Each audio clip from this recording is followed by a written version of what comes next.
42, né? Então vamos seguindo para a questão 43, que é uma questão de pediatria, né? Vamos lá, vou tirar a câmera aqui e deixar o slide apenas conectado, o chat apenas conectado. Então, a gente está vendo a prova aqui, né, e a questão de número 43 traz para a gente um paciente desnutrido, com 6 meses, que deu entrada no pronto-socorro acompanhado por familiares que relatam diarreia abundante e piora progressiva no nível de consciência, que vem ocorrendo há 2 dias. Ao exame, o paciente encontra-se desidratado, então está desidratado, hipocorado, sonolento, comatoso e sem sinais localizatórios. Mantido em ar ambiente, colheu-se uma gasometria arterial que revelou pH de 7,22. Aí, enfim, ele quer saber sobre, né, vai estar sobre a gasometria aqui, né, considerando o quadro descrito, enfim, é sinal que apresenta o diagnóstico correto para o caso.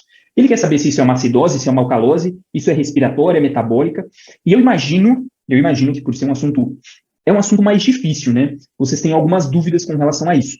Mas as questões, quando a gente revisar essa parte, as questões de gasometria, elas vão ser muito fáceis, porque é muito simples, é uma coisa matemática. Então não tem por que a gente ficar gastando muita ideia de, mas por que foi a causa?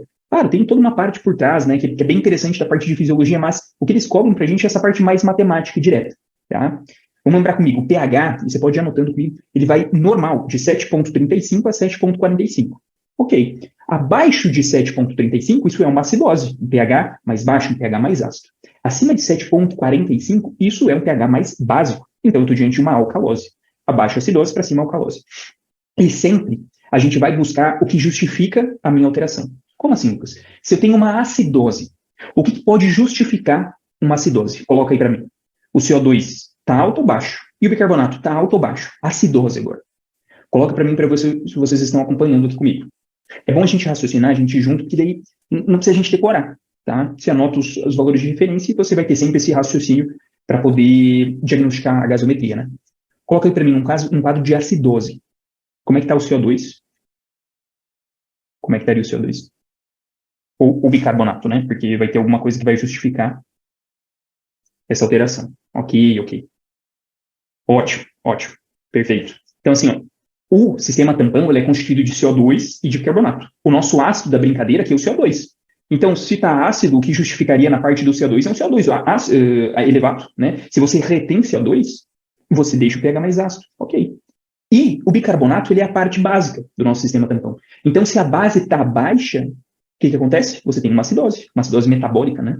Porque se o distúrbio é associado ao CO2, ele é respiratório. E se ele é associado ao bicarbonato, ele é metabólico, tá?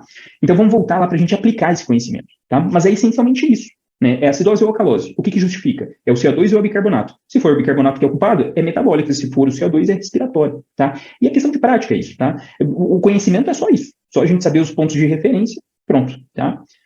Vamos voltar lá então. Aqui, pH de 7,22. Isso aqui é uma acidose ou é uma alcalose? Coloca aí para mim no chat. Lucas, eu lembro que você falou que de 7,35 pode colocar. A ideia é aquilo, né, que a gente conversou. Vamos errar agora. Acidose, ok. Acidose. E é uma acidose, vamos ver aqui. O CO2 justificaria essa acidose? O CO2, qual que é o normal? De 35 a 45 milímetros de mercúrio. O CO2 está alto.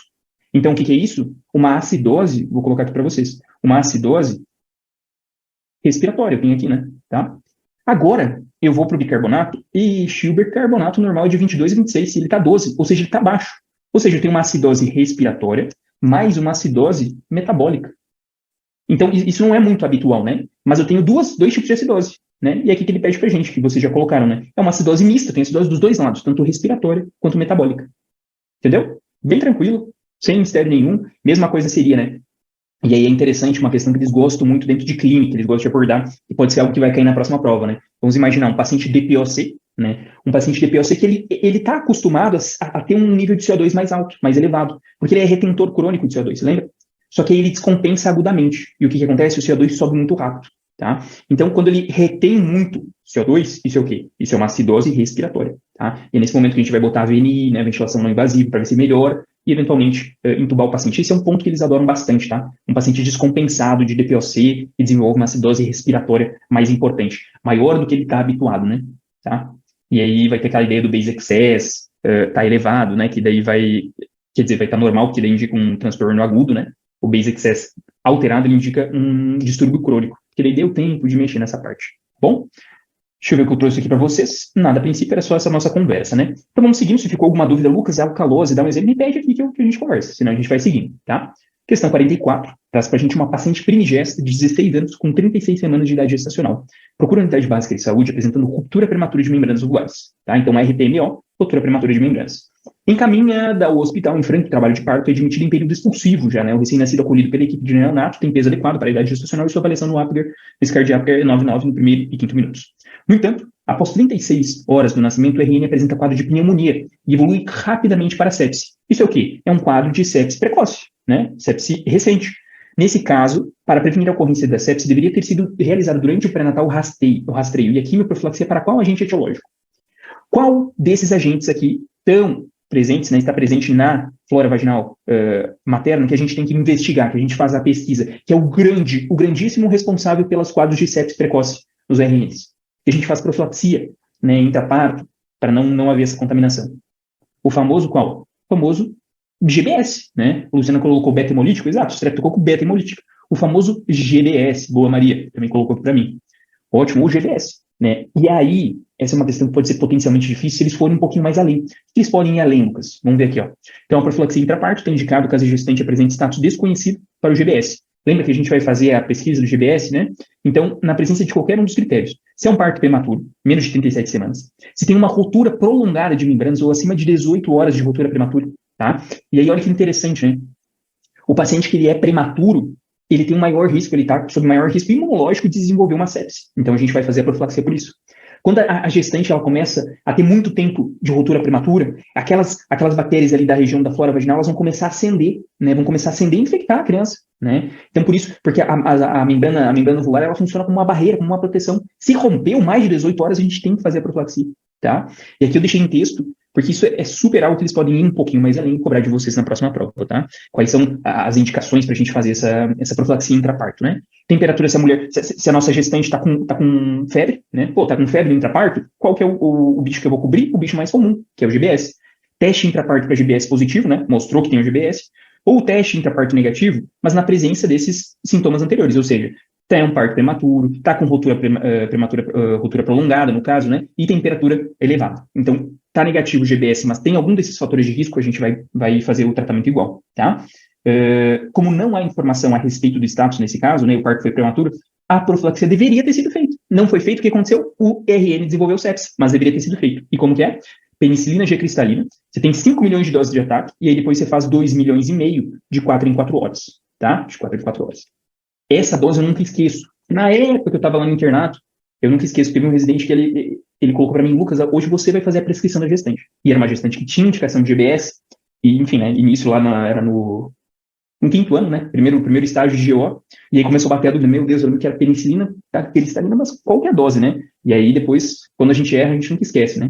E eu nunca mais esqueci, 5 milhões de doses de ataque, e depois você faz 2,5 milhões de 4 em 4 horas, tá? Certo? Isso aqui é algo que eles podem vir a aprofundar um pouco mais na próxima prova, tá bom? Vamos seguir então. Se tiver alguma dúvida, vocês deixem aqui para mim, tá? Questão de número 45. Essa questão é uma questão super atual, né? Tá sendo cada vez mais cobrado. Inclusive, né, depois que vocês forem aprovados na primeira fase, esse é um tema muito quente para uma prova prática, né? Que chega um paciente trans e aí eventualmente um homem trans, né? Então ele vem para fazer, porque vai ter que fazer os rastreios, né, de câncer de mama, de câncer de colo uterino, enfim. Então, isso é uma coisa que pode gerar confusão, né, porque, enfim, a gente às vezes não está habituado a atender esses pacientes, porque eles têm, muitas vezes, principalmente essa questão do difícil acesso ou pela discriminação. Então, esse é um tema muito, muito interessante para a prova prática, tá? Quando vocês forem aprovados na primeira fase, a gente pode simular essa ideia dessa abordagem, como abordar, com o nome social, enfim, porque é algo que está sendo cobrado bastante pelas bancas aqui de residência. E é algo que o Revalida sempre cobra uma questão, e é algo super, super quente que pode confundir um pouco a cabeça de vocês, seria interessante a gente treinar. E eles trouxeram essa ideia, né? Em reunião de equipe de saúde, o BS, localizada em cidade de médio porte, com líderes organizacionais sociais, defensores dos direitos da população LGBTQIA+, foram levantados alguns problemas, como dificuldade no acesso das mulheres lésbicas à realização do exame de Papa Nicolau, foi aquilo que a gente conversou, né? Difícil acesso, falta de acesso ao tratamento transexualizador para travestis e transexuais, não utilização do nome social dessa população pelos funcionários da UBS, né? Falta de oferta e serviços ou ações, né, de cuidado com essa população. Então, assim, é um tema que eu falei, é uma grande aposta para a prova prática, porque eles estão sempre ligados nessas atualizações, né? Diante dos problemas descritos e com base na Política Nacional de Saúde Integral de Lésbicas, gays, bissexuais, travestis e transexuais, o médico da equipe de saúde deve, nessa ocasião, esclarecer o quê? E aí, assim, essa é a questão do bom senso, né? Ninguém vai ler a política inteira, né? Mas a gente vai de acordo com o que ele coloca, sempre uma visão integral, sempre uma visão sem discriminar, enfim. Vamos ver, a adoção do uso do nome social das pessoas, apesar de ser indicado pela legislação, é uma prerrogativa de cada OBS. Não, você tem que usar independente de cada OBS, é obrigatório. São previstas políticas públicas específicas relativas à saúde mental, álcool e outras drogas para a população específica na rede de atenção psicossocial. Perfeito. Tem medidas específicas para essa população de maior risco, né? A dificuldade no acesso ao exame papicular é equivocada. Não, ela existe, e por isso que eu comentei com vocês que é algo que o Revalida tenta chamar a atenção, né? Conscientizar a gente de alguma forma. Ainda não há legislação que assegure a oferta de processo transexualizador, existe sim, e é coberto pelo SUS. Então, essa aqui, letra B é correta. Tá bom? Seguindo, então, questão 46, questão gigante, né? Aquela ideia de a gente poder pular aqui. Claro que eu vou ter que ler com vocês para ressaltar os pontos principais. Mas é importante no dia da prova vocês desenvolverem essa desenvoltura, né? De texto muito grande, deixa eu ver o que ele quer de mim. Ó, além da antibiótico terapia de amplo espectro adequada, a conduta prioritária a ser adotada para esse paciente ainda nas primeiras horas de abordagem é o quê? Então, eu vou ter que fazer antibiótico, algum tipo de infecção, provavelmente, né? Iniciar terapia de substituição renal com hemodiálise, será? Administrar cristalóides intravenosos para resgate volêmico? Ué, se isso não foi, isso sempre é a medida inicial, né? Proceder à hemotransfusão com 2 concentrados de hemácia? Não sei, será que tem indicação de transfusão? Vamos procurar. Administrar glicorticoides devido à possibilidade de insuficiência adrenal?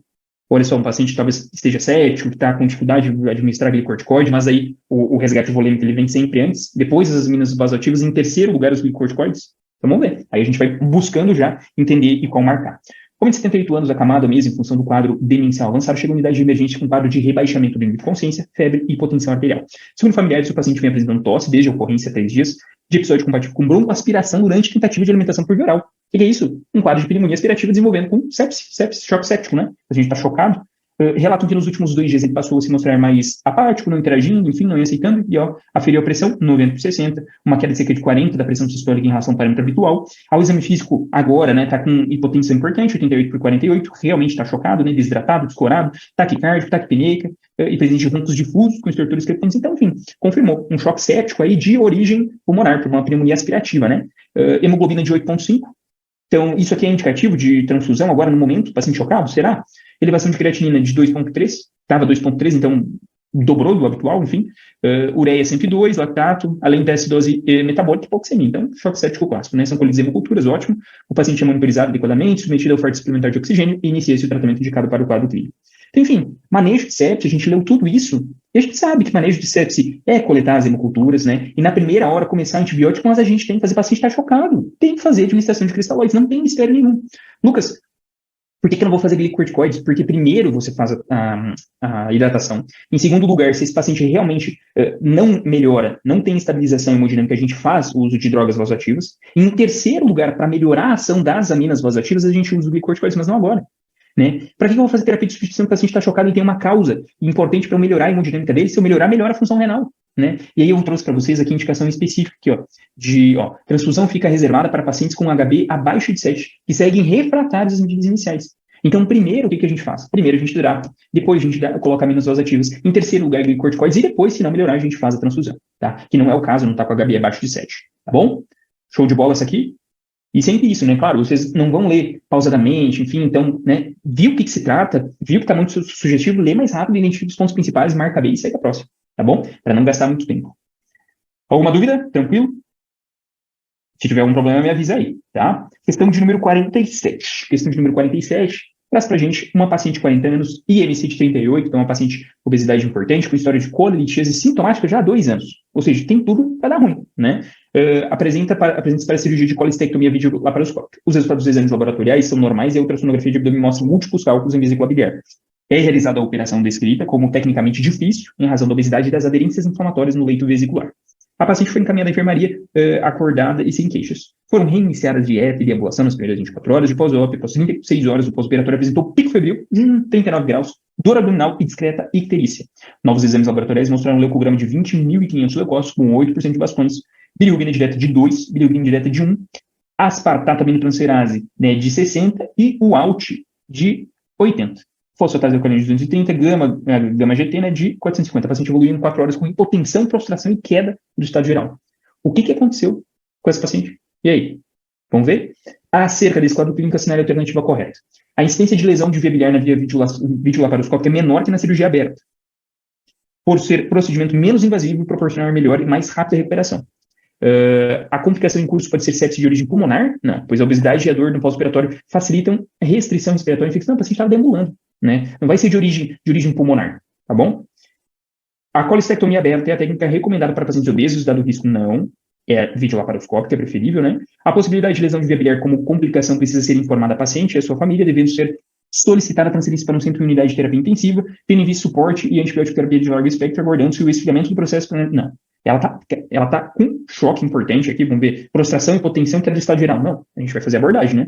A possibilidade de lesão de via biliar como complicação precisa ser informada à paciente e à sua família, ok? Devendo ser solicitada a transferência para um centro com unidade de terapia intensiva e acesso a equipe especializada em métodos diagnósticos, como a colônia de ressonância magnética. Perfeito. Tá? Então, assim, ela evoluiu com complicação importante e rebaixou. A gente não vai ficar esperando para reabordar, não. Tem que reabordar ali na hora, tá? E tá manejado sobre terapia intensiva, porque esse paciente está muito grave, tem fatores de risco importantes, tá? Então, essa aqui é mais tranquila, mais direta, nesse sentido de que, enfim, analisando as alternativas, não tinha muito o que a gente ter dúvida, tá?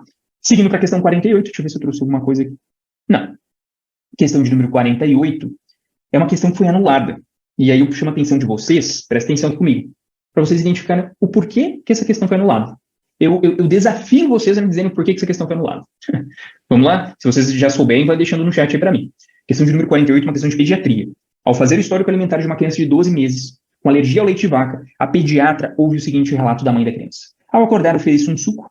No lanche do meio da manhã, eu dou frutas e castanhas. Do almoço, ela como diariamente folhas, legumes cozidos e crus, e eventualmente arroz e feijão. À tarde, ofereço um lanche com fruta, bolo ou biscoito. À noite, sopa de legumes, acrescido de macarrão e azeite. Antes de dormir, suco, novamente. Considerando-se o relato da mãe, qual grupo de nutrientes está deficiente na alimentação desse lactente? Vitamina, gordura, carboidratos ou aminoácidos essenciais?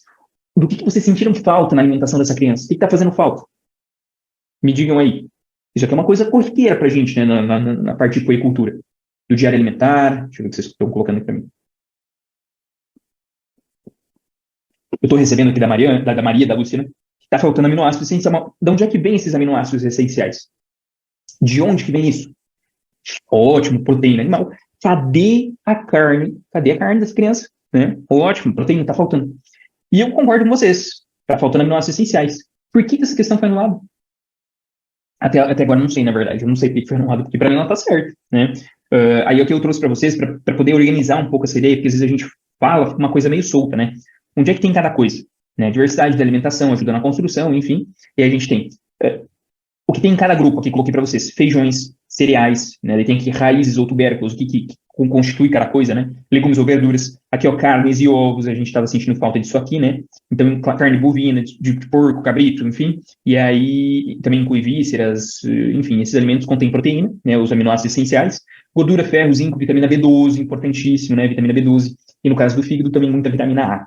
Tá? E aí, frutas, recebia. E sempre lembrar que a fruta in natura ela é melhor. Nada de ficar dando suco, suquinho. É sempre a fruta melhor, tá? Amendoim, castanha ou nozes. Analisando o cardápio, né? Nesse caso, não englobados são os tubérculos, das carnes e ovos, né? Observe. Suco é contraindicado, né? Deve ser substituído por frutas in natura, que a gente falou. Então, frutas, ok. Castanhas, amendoim, castanhas e nozes, né? Folhas, legumes, ok. Feijões, arroz, né? Que é grupo dos cereais. Bolo e biscoito, cereais. Sopa de legumes e verduras. E macarrão, no grupo dos cereais. Tá? Mas faltou então também o tubérculo, mas a gente não tinha, não tinha como opção, né?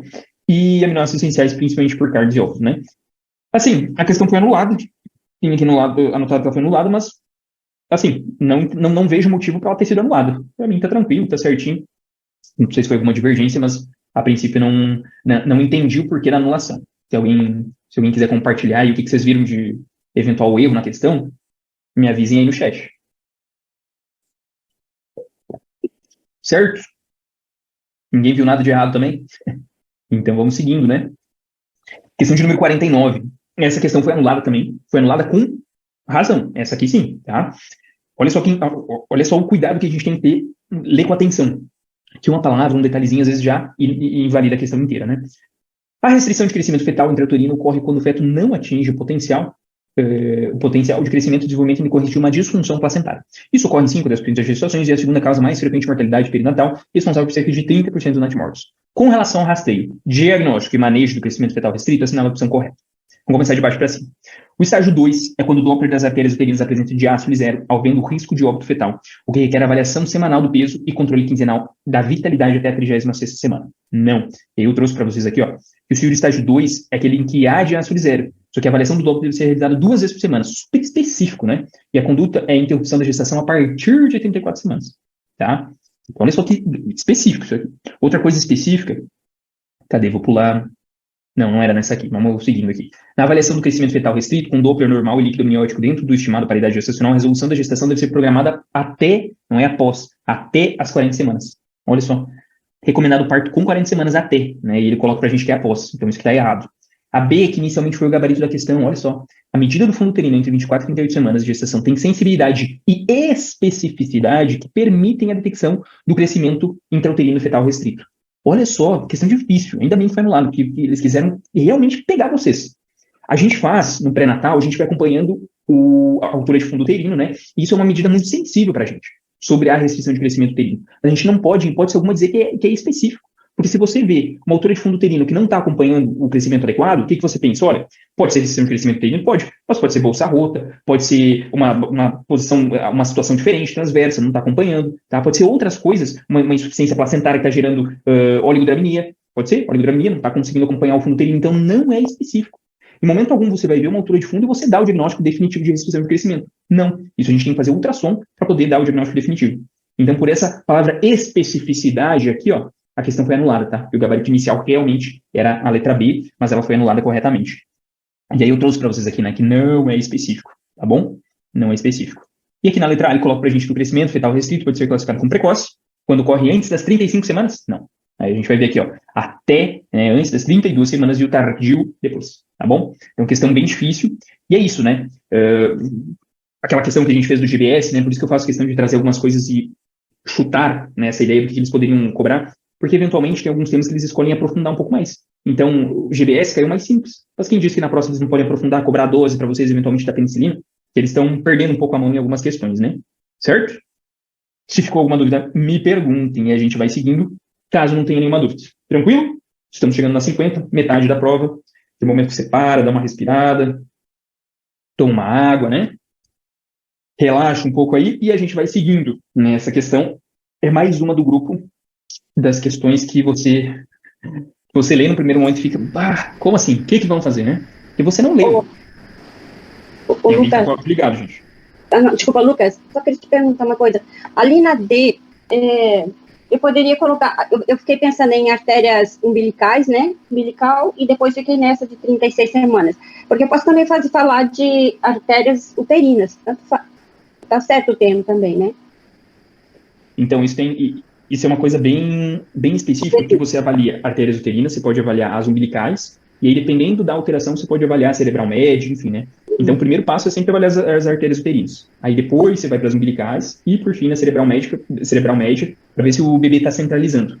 Mas isso, eu acredito que eles não entrem tanto nessa parte. Se vocês tiverem dúvida disso, eu posso trazer um resuminho do que é cada coisa, assim, do quando que você tem... Porque, assim, é medicina fetal, é um pouco mais avançado, né? Você vai ter que fazer as relações da sístole e diástole, quando que você tem um sofrimento fetal. Aí tem essa questão, ali o erro principal era, na verdade, do acompanhamento, né? Em vez de ser quinzenal, o acompanhamento, na verdade, não era cada 2 semanas, era 2 vezes por semana, né? Então, um detalhezinho específico. Mas aqui, nesse caso, o da artéria uterina tá ok, né? Apresenta, diástole zero, enfim. Mas você tem todo um fluxograma, né, do que você vai seguir a partir da uterina, a partir da umbilical, a partir da cerebral média, relações do que você pode fazer da sístole, diástole. Então, enfim, eu posso trazer uma questão, vou deixar anotado aqui, que resume um pouquinho isso para organizar essa ideia para vocês, né, do sofrimento fetal na avaliação ultrassonográfica, né? O termo mesmo diástole zero, né, que é uma coisa que pra mim, não é novo, mas é que a gente não está habituado a ver. Então, justamente para entender um pouquinho melhor, já que vai que cai alguma questão, né? Sim, posso trazer para vocês. Vou deixar anotado aqui sobre esse fluxograma, né, do sofrimento fetal, avaliação ultrassonográfica.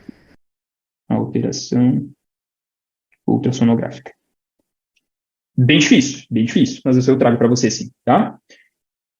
Seguindo, então, questão de número 50, aquela ideia, mais uma coisa que é específico, ninguém leu a Política Nacional de Atenção à Saúde dos Povos Indígenas, então a gente vai ter que ir jogando de acordo com as alternativas, né? A gente vai ler e ver se é restrito, ver se tem alguma ideia de sempre, nunca, tá? Para poder entender. Requer a adoção de um modelo complementar e diferenciado de organização dos serviços voltados para a proteção, promoção e recuperação da saúde que garanta à população indígena o exercício de sua cidadania. Acerca da implementação dessa política de saúde no Brasil, é correto afirmar que o subsistema da atenção à saúde indígena criou organizações paralelas ao sistema, ao SUS, né, como os distritos sanitários especiais, que vem gerando competição entre esses sistemas. Na verdade, não é paralela, na verdade é integrada. Você não gera competição entre um e outro, você é uma cooperação entre os dois. Então, essa ideia de que você está conflitando de alguma forma, isso não é muito interessante, assim, a gente vai jogando, né, de acordo com as palavras. É constituído por distritos sanitários especiais, indígenas, né, que coincidem com os limites territoriais municipais e estaduais, o que assegura o acesso dessa população ao atendimento adequado. Na verdade, não. Você não tem essa limitação territorial de acordo com o município, não é limitado de acordo com o limite do estado, enfim. É uma área independente, né, é diferente, você não tem esse limite municipal do território, né. Está subordinado na sua organização governamental à FUNAI, não, na verdade está subordinado ao SUS, né, essa é o Sistema Público de Saúde, e por fim, que está correta, né, demanda a adoção de medidas que aperfeiçoem seu funcionamento e adequem sua capacidade para permitir a aplicação dos princípios e diretrizes de descentralização, universalidade, equidade, participação comunitária e controle social. Essa aqui é a mais bonita, digamos assim, né? Então, assim, não fiquem preocupados com essa ideia de ler todas as políticas, porque não vai dar. Então, o que eu dou de dica para vocês? Treinarem, né? Vocês vão ter que fazer as provas antigas, e aí você vai treinando para ver qual que é a mais bonita, nesse sentido de agregar esses conceitos de universalidade, de integralidade, tudo que vai falar que ele separa, que ele não integra, que ele... Isso aí você deixa meio de lado, entendeu? Então você vai ter que jogar de acordo com as alternativas, certo? Alguma dúvida com relação a isso? Na verdade, sobre essa política específica, eu também nunca li integralmente, tá? É uma coisa que a gente vai ter que ir jogando de acordo com essa ideia. Seguindo, questão de número 51. Traz para a gente uma paciente com 25 anos que chega para consulta na unidade básica de saúde devido ao quadro de Zuri e pós-figura 5 dias. Então, isso aqui é super comum do dia a dia, né? Que se agravou, tendo se iniciado hematura nas últimas 24 horas. Ela relata que é a primeira vez que apresenta os sintomas descritos, que é sexualmente ativa, negando ter quaisquer outras queixas. Então, uma coisa que é interessante, né? A paciente com disúria, ela pode ter um quadro de candidíase. Isso, às vezes, é uma coisa que o pessoal associa direto. Disúria com infecção de urina, mas você tem que cuidar, pedir sobre outros sintomas genito-urinários, porque ela pode estar com uma candidíase e pela inflamação dos lábios ali gerar a disúria.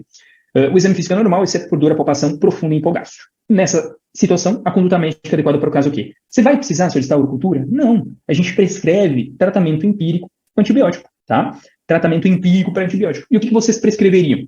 Deixa eu ver aí, porque isso é interessante a gente saber, porque muitas vezes tem diferenças regionais, né, do tratamento que é realizado. Claro que a gente tem indicações formais do que utilizar de primeira linha, mas é interessante essa mudança regional. O que vocês prescrevem normalmente para Itu?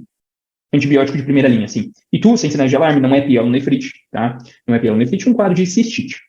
Coloca aí para mim, o que vocês normalmente prescrevem? Eita, o Franklin meteu um Norflox para não dar problema, né? Não ter risco de cipro. Ô, gente, vocês estão só nas quinolonas já direto. Deixa eu ver, mais alguém? O Bactrim foi abandonado, a nitrofurantoína, vocês não gostam? Quem atende no privado gosta muito de prescrever um monouril. Não sei se vocês já viram. Que é aquele sachêzinho, dose única. Já viram?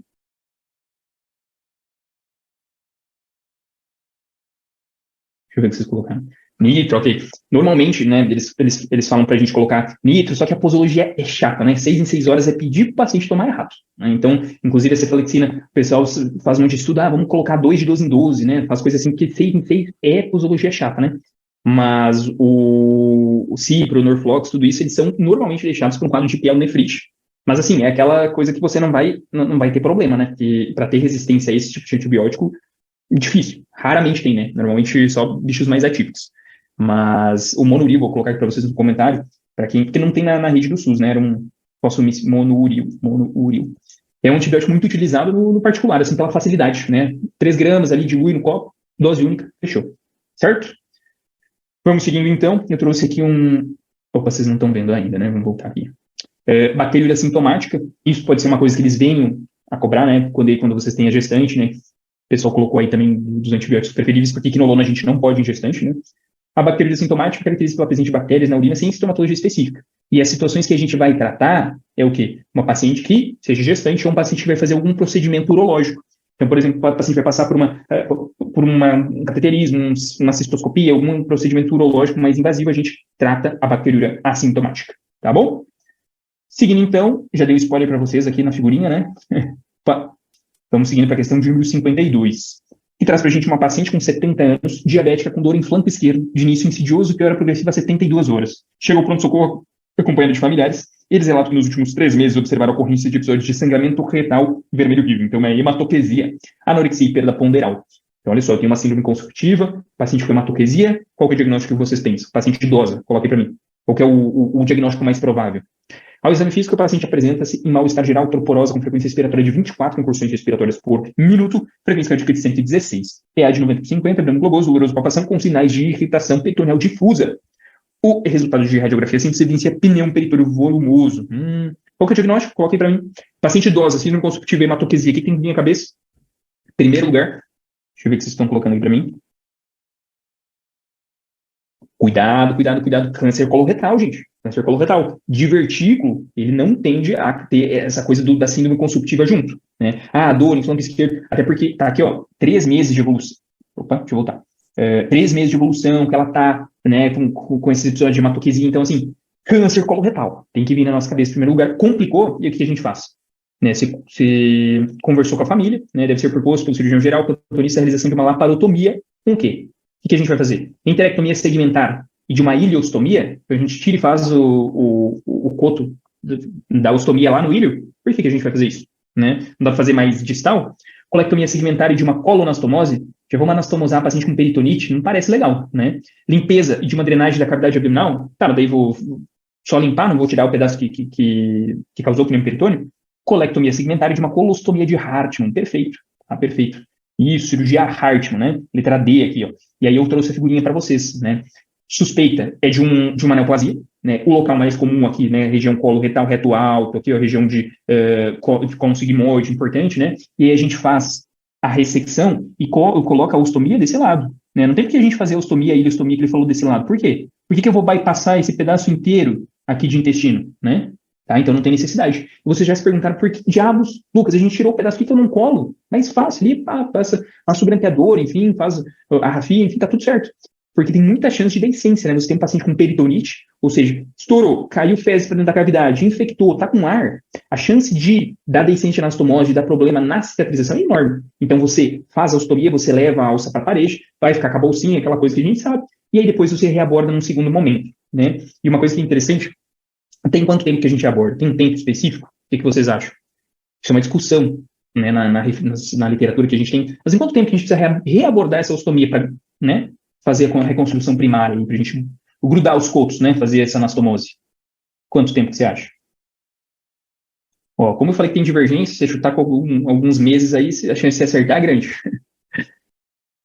Tem referência que fala aí de 6 meses, né, até 6 meses você reaborda, até 9 meses. Né? Tem lugar que fala até 3 meses, idealmente. Né? Então tem bastante divergência e a gente sabe que a vida real, o paciente que fica com mais de um ano, né? Mais de um ano com a colostomia, porque não, né? O pessoal da Coloprop está fazendo mais ressecções de neoplasia e não está reconstruindo, né? Porque falta espaço aí no sistema, essa organização. Certo?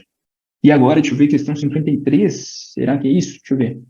Questão 53, isso, atenção, que tem atualização importante para vocês aqui, gente, tá? Questão 53. Um pediatra é chamado para atendimento de um recém-nascido em sala de parto, sendo informado de que a gestante não realizou o pré-natal. Já dá um medinho, né? Não fez pré-natal. A criança nasce em apneia. O cordão umbilical foi clampeado imediatamente, o RNA levado a mesa de reanimação. O pediatra realiza os passos iniciais no mínimo, em máximo, 30 segundos, né? Mas o RNA continua em apneia, né? Considerando o quadro clínico descrito, qual é a conduta adequada nesse momento? Você fez os passos iniciais, né? O recém-nascido continua em apneia. E aí o que você faz? Oxigênio inalatório? Intubação traqueal, aplicar estímulo tátil com fricção circular no abdômen, meu Deus, o que é isso, né? E iniciar a ventilação com pressão positiva por máscara. O que você acha? O que você marcaria? VPP. Ótimo, tem que vir na mente na hora, né? Passos iniciais em sequência é VPP. E aí, gente, para tudo que não está não prestou atenção em nada até agora, agora você para aqui comigo, pega a caneta e anota, que isso vai cair. Atualizou, né, a sequência do atendimento inicial recém-nascido, tá? Segunda metade do ano passado atualizou. E eu trouxe para vocês aqui. Agora, deixa eu vir aqui.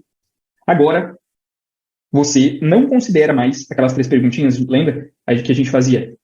O paciente é a termo, né? Tá chorando, tá respirando, lembra? E tem tônus adequado?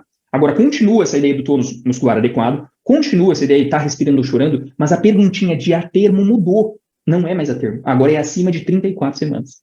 Importantíssimo isso, né? Tá? Então, aquelas 3 perguntinhas iniciais mudaram, tá? Agora é gestação maior ou igual a 34 semanas. Lucas, então quer dizer que se o recém-nascido tem 34 semanas e 2 dias, que seja, está respirando, está chorando com tônus adequado, ele vai ter o clampeamento oportuno do cordão, vai ficar contato pele com a mãe, sim. E não vai precisar, depois que a gente levava, né, direto para a mesa de reanimação. Apesar de a gente fazia o clampeamento um pouco mais retardado, mas a gente levava para a mesa de reanimação. Agora não.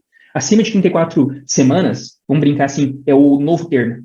Tá? Então essa perguntinha mudou.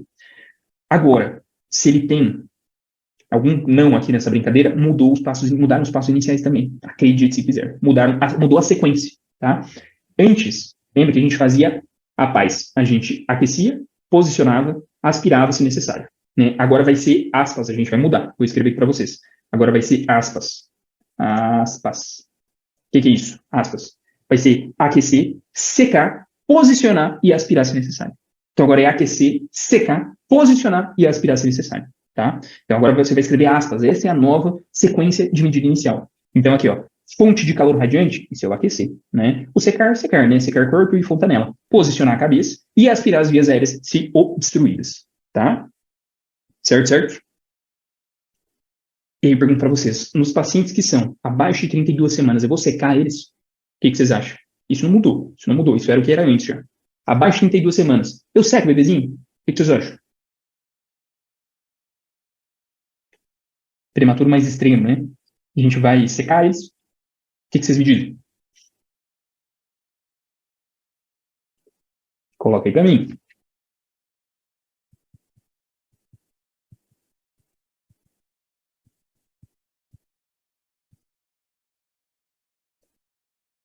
O que vocês acham que a gente faz, gente?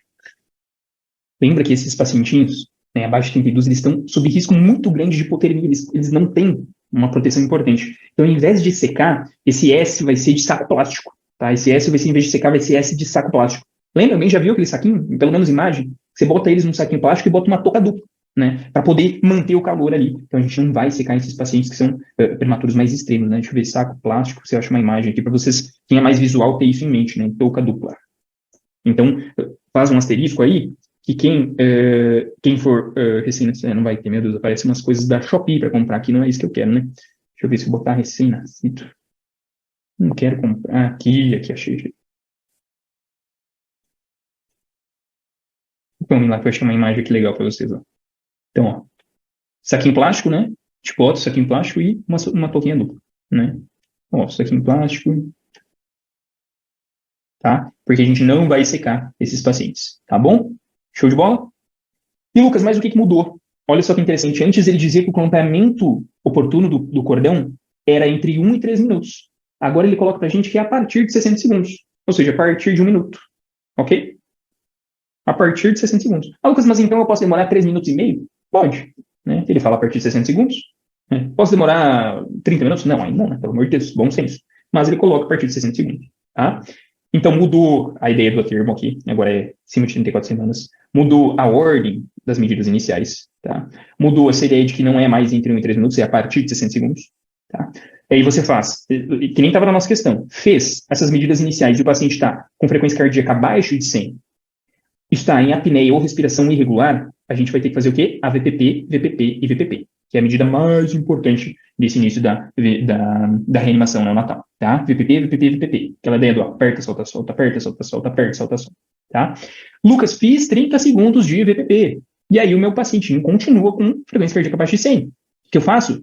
E faz a VPP. Você verifica a técnica, checa a técnica, tá? Vê se está sendo feito adequado. Chequei a técnica. Né? Estou realizando, o paciente não está melhorando, continua com frequência cardíaca, está de 80, está de 90, está de 70, 65, enfim. Olha só, isso aqui também é novo, ó. Considerar máscara laríngea ou intubação traqueal. Essa máscara laríngea é novidade pra gente, tá? Porque assim, você está realizando a VPP e a VPP é a medida mais importante desse início da reanimação. Ela resolve a grande maioria dos problemas. Mas, em alguns pacientes, pode ser que não esteja adequada a ventilação. Porque lembra que a principal causa de parada nos pacientes neonatais é causa respiratória, né? É diferente do adulto, que a gente para por causa cardíaca. O principal é pulmonar. Por isso que a medida mais importante é a VPP. Você não sai fazendo reanimação, massagem cardíaca logo de cara, né? Compressões torácicas. Não, o mais importante é a parte respiratória. Eles param por hipóxia, né? Então você checa a técnica e o que tem de novo ali depois é que antes de intubar, você pode optar pela máscara laríngea. Isso em pacientes acima de 34 semanas. Abaixo de 34 não, tá? E aqui esse fluxograma que eu trouxe para vocês é para os pacientes acima de 34 semanas. Por isso que ele coloca a opção de máscara laríngea. Abaixo de 34 não tem essa opção. Tá certo? Show de bola? Isso aqui, sem dúvida, eles vão abordar alguma coisa, principalmente desse início, tá? Essa parte que mudou, que não é mais o atermo, é acima de 34, mudou a ordem, mudou o tempo do campeamento, quer dizer, mudou bem o tempo, né? Agora é acima de 60, antes era entre 1 e 3, né? Essa ideia de considerar a máscara laríngea como uma possibilidade, tá? Então, assim, ó, tá no slide aqui para vocês, deem uma olhada depois e treinem essa ideia, né? Da sequência do que você pode fazer, tá bom? Show de bola? Deixa eu ver que alguém colocou alguma coisa aqui.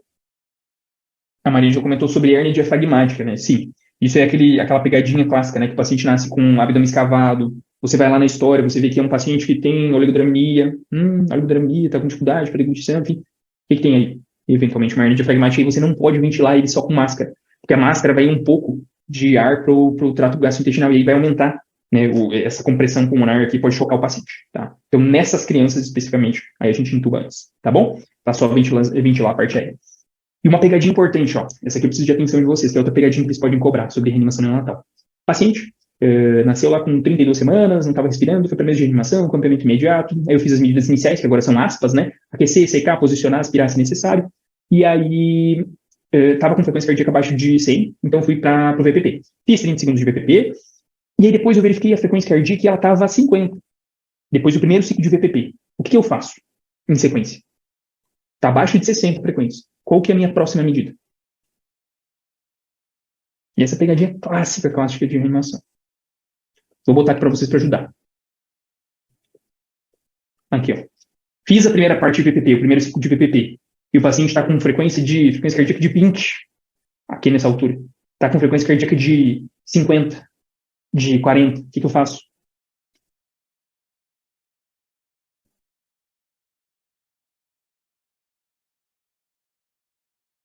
E aí, gente? O que vamos fazer nesse caso? Pegadinha assim, ó, bem clássica, bem clássica. Aí eu estou recebendo algumas respostas. Cuidado, Luciana, cuidado. É isso que eles querem pegar vocês, tá? Quando ele coloca a frequência cardíaca abaixo de 100, qualquer frequência cardíaca abaixo de 100, seja 10, 20, 30, 40, você não vai pular para massagem. Cuidado. Você vai checar a técnica e vai fazer VPP de novo.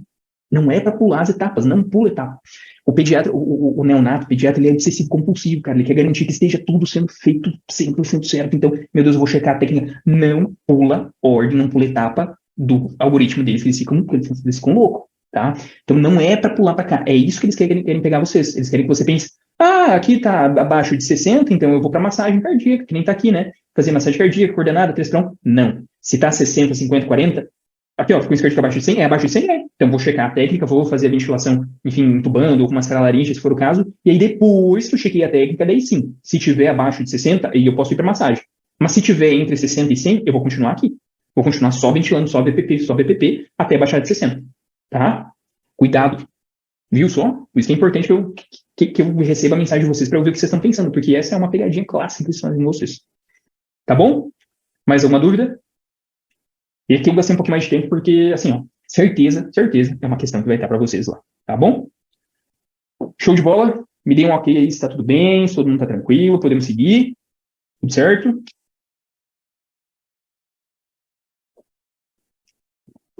Vamos ver que alguém me respondeu aqui. Ok, show de bola. Ótimo. Vamos seguindo então. O nascimento prematuro continua sendo a principal causa de mortalidade e morbidade perinatais, sendo responsável por até 2/3 dos mortes neonatais e por déficits físicos, mentais, possivelmente a longo prazo. Nos últimos 30 anos, os avanços foram significativos nos cuidados neonatais e na redução da mortalidade infantil na prematuridade, porém as morbidades e as consequências do longo prazo permanecem. Tá. Não disse muita coisa aqui pra gente, né? Acerca dos cuidados gestacionais para evitar a prematuridade. Então, isso aqui que a gente está conversando. Vamos falar sobre prematuridade, tá? O que ele quer? Ele quer a alternativa correta. E aí a gente marca a correta. Vamos ver. As evidências científicas indicam a eficácia do uso de progesterona por toda gestante na prevenção de prematuridade? Não, né? Não é toda gestante, só paciente de alto risco que vai usar. As pacientes de estágio 3, conforme a classificação de risco de Hobel, devem continuar em acompanhamento ambulatorial. Lucas, agora você me pegou. O que é essa classificação de risco de Hobel? Bem específico, né? Estágio 3 aqui de Hobel é uma paciente que está em trabalho de parto prematuro, com contrações uterinas e alterações cervicais. Então, essa paciente que está com contração uterina e alterações cervicais vão fazer acompanhamento ambulatorial? Não, né? Elas devem ser internadas, tá bom? C. A infecção urinária é fator de risco para a prematuridade, devendo toda gestante com bacteriúria sintomática ser submetida a antibiótico terapia? Show de bola, foi o que a gente conversou antes, né? Bacteriúria sintomática em gestante a gente vai tratar. Por quê, Lucas? Porque essa infecção ela pode predispor a trabalho de parto prematuro, tá bom? Os bloqueadores de canal de cálcio, vamos colocar aí bifedipina, né? São medicamentos proibidos na inibição dos trabalhos de parto por causarem hipotensão materna e baixo fluxo placentário? Não.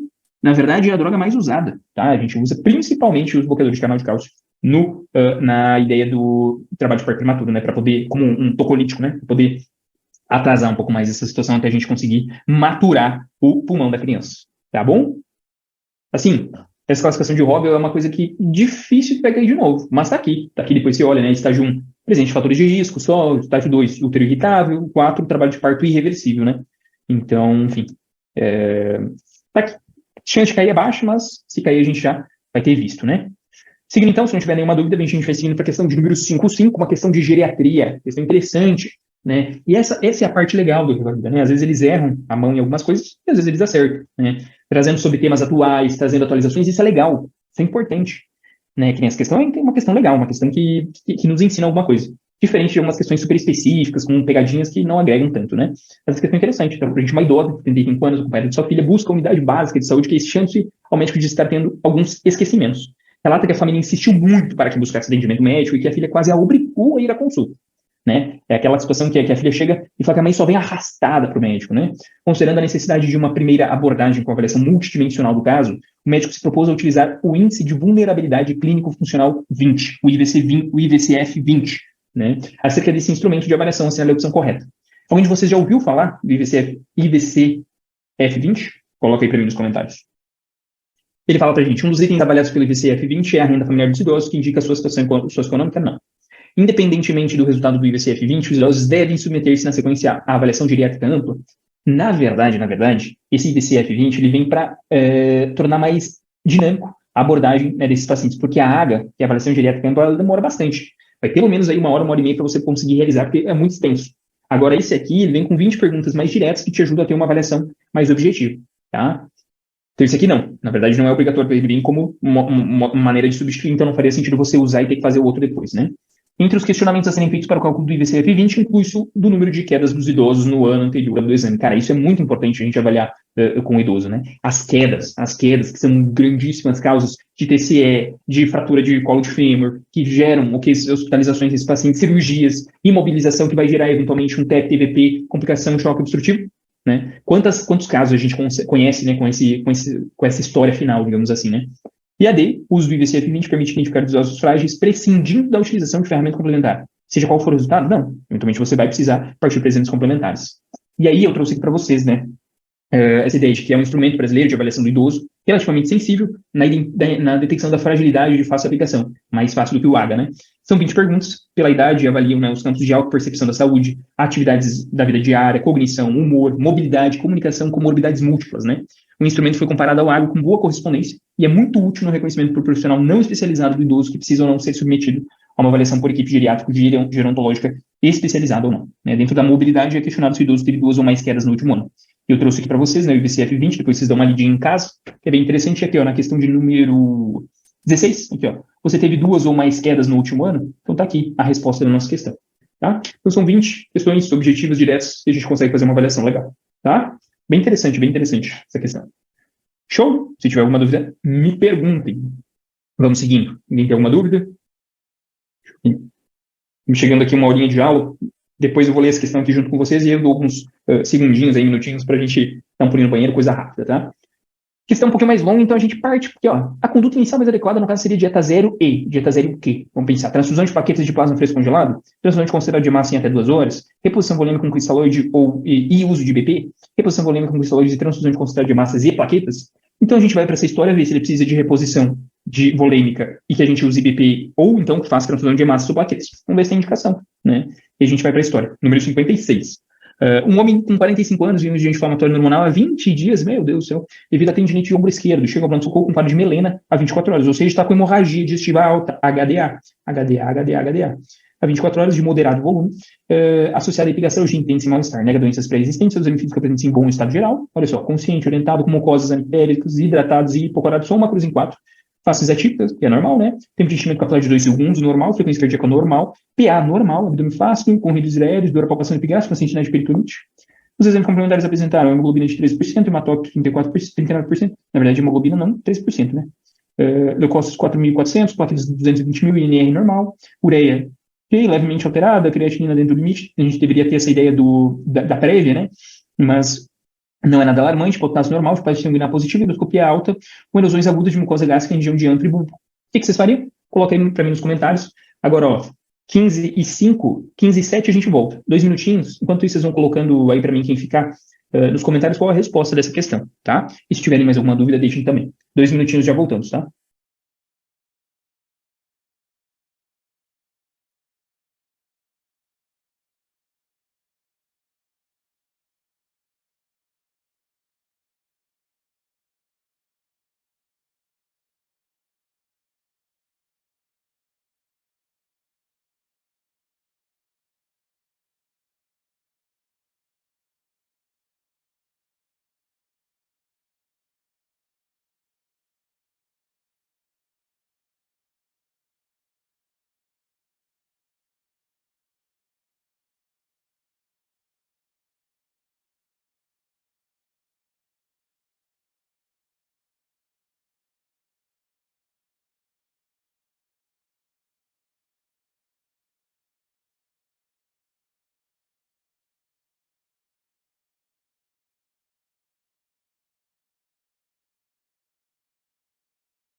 De volta, de volta. 15 e 7.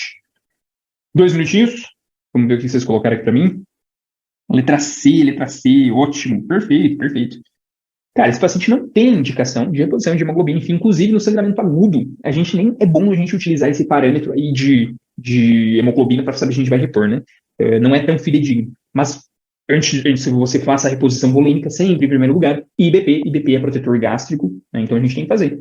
E se fosse um sangramento por varizes, mas o que vocês fariam antes da endoscopia? Que outra droga vocês utilizariam? Se for paciente cirrótico, sangramento por varizes esôfago-gástricas, qual outra droga vocês utilizariam? Coloca aí para mim nos comentários. Sempre essa ideia da gente, né, ir recuperando e puxando as coisas para a gente revisar, né, junto com a correção da questão, a gente vai revisando esses outros pontos importantes também, né. Caso fosse um sangramento por varizes esôfago-gástricas, o que vocês utilizariam? Octeutídeo, ótimo, ou terlipressina, né. Vamos utilizar um vasoconstrictor esplâncnico, ou seja, vamos diminuir o aporte de sangue para essas varizes. Um vasoconstrictor esplâncnico, octreotide, ótimo, Luciana, ou terlipressina. Tá bom? Show de bola? Então, aqui coloquei para vocês. De forma geral, costumamos indicar a transfusão para todos os pacientes em uma perda sanguínea maior que 30%. Né? Isso naquela tabela de perda sanguínea, que o paciente está com uma PA mais baixa, taquicárdico, né? Você pode seguir também, apesar de não ser tão adequado, né? Uma paciente com HB abaixo de 7, né, para quando está coronário 4, portador de múltiplas comorbidades, aí você leva o corte para 8 a 9, né? Mas se for um paciente rígido, sem comorbidades assim, você pode deixar abaixo de 7 esse ponto de corte. Paciente com sangramento ativo associado com coagulopatia, ou seja, um NR acima de 1,5, muito alargado, e plaquetas, isso aqui é mais universal, né? Plaqueta abaixo de 50 mil, a gente faz reposição de plaquetas, né? Certo que não é o caso, então, por isso que a gente continua ali. Opa! Vamos seguindo, então. Questão de número 57, traz para a gente um paciente com 65 anos, que apresenta quadro de disfagia a sólidos que evolui rapidamente para líquidos, acompanhado de tosse, rouquidão e perda ponderal de 20 kg nos últimos 90 dias. O paciente é tabagista, consumo de 1 a 2 maços de cigarro dia, há 40 anos e etilício de bebida alcoólica destilada há 30 anos. Ou seja, idoso, consumo intenso aí de cigarro, bebida alcoólica. Síndrome construtiva, a gente já sabe, né? Realizada a endoscopia digestiva alta, confirmou-se diagnóstico de neoplasia de esôfago cervical. A traqueobroncoscopia demonstrou doença avançada, com paralisia das cordas vocais e invasão da árvore traqueobrônquica. Por isso que esse paciente começou a apresentar o quê? Aqui, ó. Líquidos com tosse, rouquidão, Pegou via aérea, tá? E aí, meu amigo, não tem jeito. Pegou via aérea, é paliativo, tá? Nesse caso, entre as seguintes opções de tratamento paliativo, a mais adequada é a realização de quê? Esofagiectância tal? Meu Deus, olha o tamanho da cirurgia. Não, né? Tunelização cirúrgica? Também não, né? Tá pegando ali via aérea, a gente vai passar essa região para não complicar. Esofagostomia também não, cirurgia muito grande, a gente vai fazer o procedimento mais simples, que é a gastrostomia, para poder manter um aporte nutricional para esse paciente, tá? Vai direto lá embaixo, que é o que a gente colocou de imagem aqui, né? A gastrostomia, certo? Questãozinha mais tranquila, né?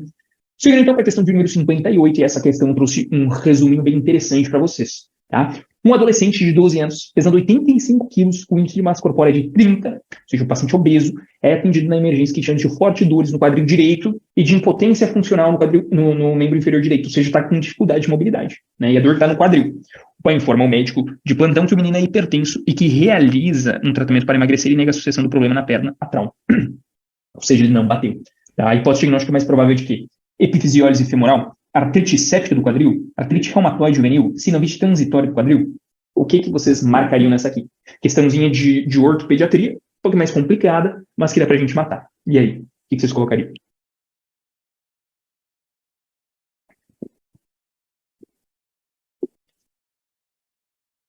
Recebi uma epifisiólise, outra epifisiólise. Bom, artrite séptica não, né? O paciente não está com febre, não tem nenhuma porta de entrada, enfim, para a gente pensar numa infecção da articulação, né? Artrite reumatoide juvenil, eu espero um quadro crônico, um quadro com outros comemorativos que não só uma articulação acometida, né? Então também não parece ser o quadro. E sinovite transitória do quadril, por que não essa aqui? Por que não essa? Essa sinovite transitória do quadril, você vai marcar como grande dica no enunciado. Isso que eu te falei outra vez, né? Aquela ideia da citomegalovirose, da toxoplasmose, são essas dicas que eles colocam na questão, colocam no enunciado. Essas diquinhas, palavra-chave, sinovite transitória do quadril pós-infecção viral, tá? Eu trouxe um quadro bem legal para vocês. Aqui, resumindo um pouquinho dessas alterações. Vamos vir aqui. Opa! Aqui. Então, vamos lá. Quais alterações que a gente pode ter nesse grupo de ortopediatria aí, que vai ter essa questão? Displasia de desenvolvimento do quadril, aquela ideia lá dos recém-nascidos que a gente faz, né? Que é uma articulação que é facilmente luxada, né? Então, você pode fazer Barlow e Ortolani para verificar, né? E o sinal de Galeazzi. E aí, o tratamento vai ser com aparelho suspensor de Pavlik, tá? Então, o que é isso? É aquele recém-nascido, que daí você faz lá a manobra de Ortolani, que lembra que você pega aqui com as perninhas em flexão e você vai abrir. O que você sente é aqui no dedo um estalido. Você sente que você está colocando a articulação de volta no lugar, tá? E Barlow, pense que Barlow você tem a intenção de luxar essa articulação. Aí você estabiliza o quadril e aí você faz uma adução, né? E empurra posteriormente. Aqui você vai estar luxando. E aí você sente um clique da articulação saindo do lugar, tá? Então, ortolânia é no lugar. Você volta a articulação no lugar certo. Você sente um cliquezinho dela entrando. E Barlow, pense que Barlow você está luxando. Você estabiliza o quadril e você faz um movimento posterior para luxar a articulação. Tá? Então, Barlow em sentido de luxar e Ortolani em sentido de recolocar no lugar. E, aliás, é quando você bota as perninhas flexionadas para poder comparar a altura dos joelhos. E, aliás, é positiva quando você tem uma altura diferente do joelho. E isso pode acontecer por causa que está luxado esse quadril.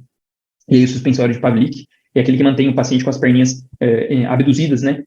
E semiflexionadas para manter a articulação no lugar, tá? A cabeça do fêmur dentro do acetábulo bonitinho ali, tá? Então, ok. Disposição de desenvolvimento do quadril, ok. Se tiver alguma dúvida, me pergunte, tá? Mas é aquele clássico que a gente faz lá nos pacientes neonato, né? A gente pega eles pequenininhos lá, enfim, fica mexendo as perninhas lá para ver se tem alguma alteração, né? Sempre importante fazer antes de dar alta para os pacientes, né?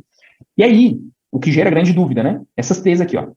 Leg calvipertis, uma, né? Sinovite transitória do quadril, a segunda, e epifisiólise femoral, a terceira. Por que gera dúvida? Porque normalmente é em meninos que estão apresentando claudicação e tem dor no quadril que irradia para a virilha e eventualmente para o joelho.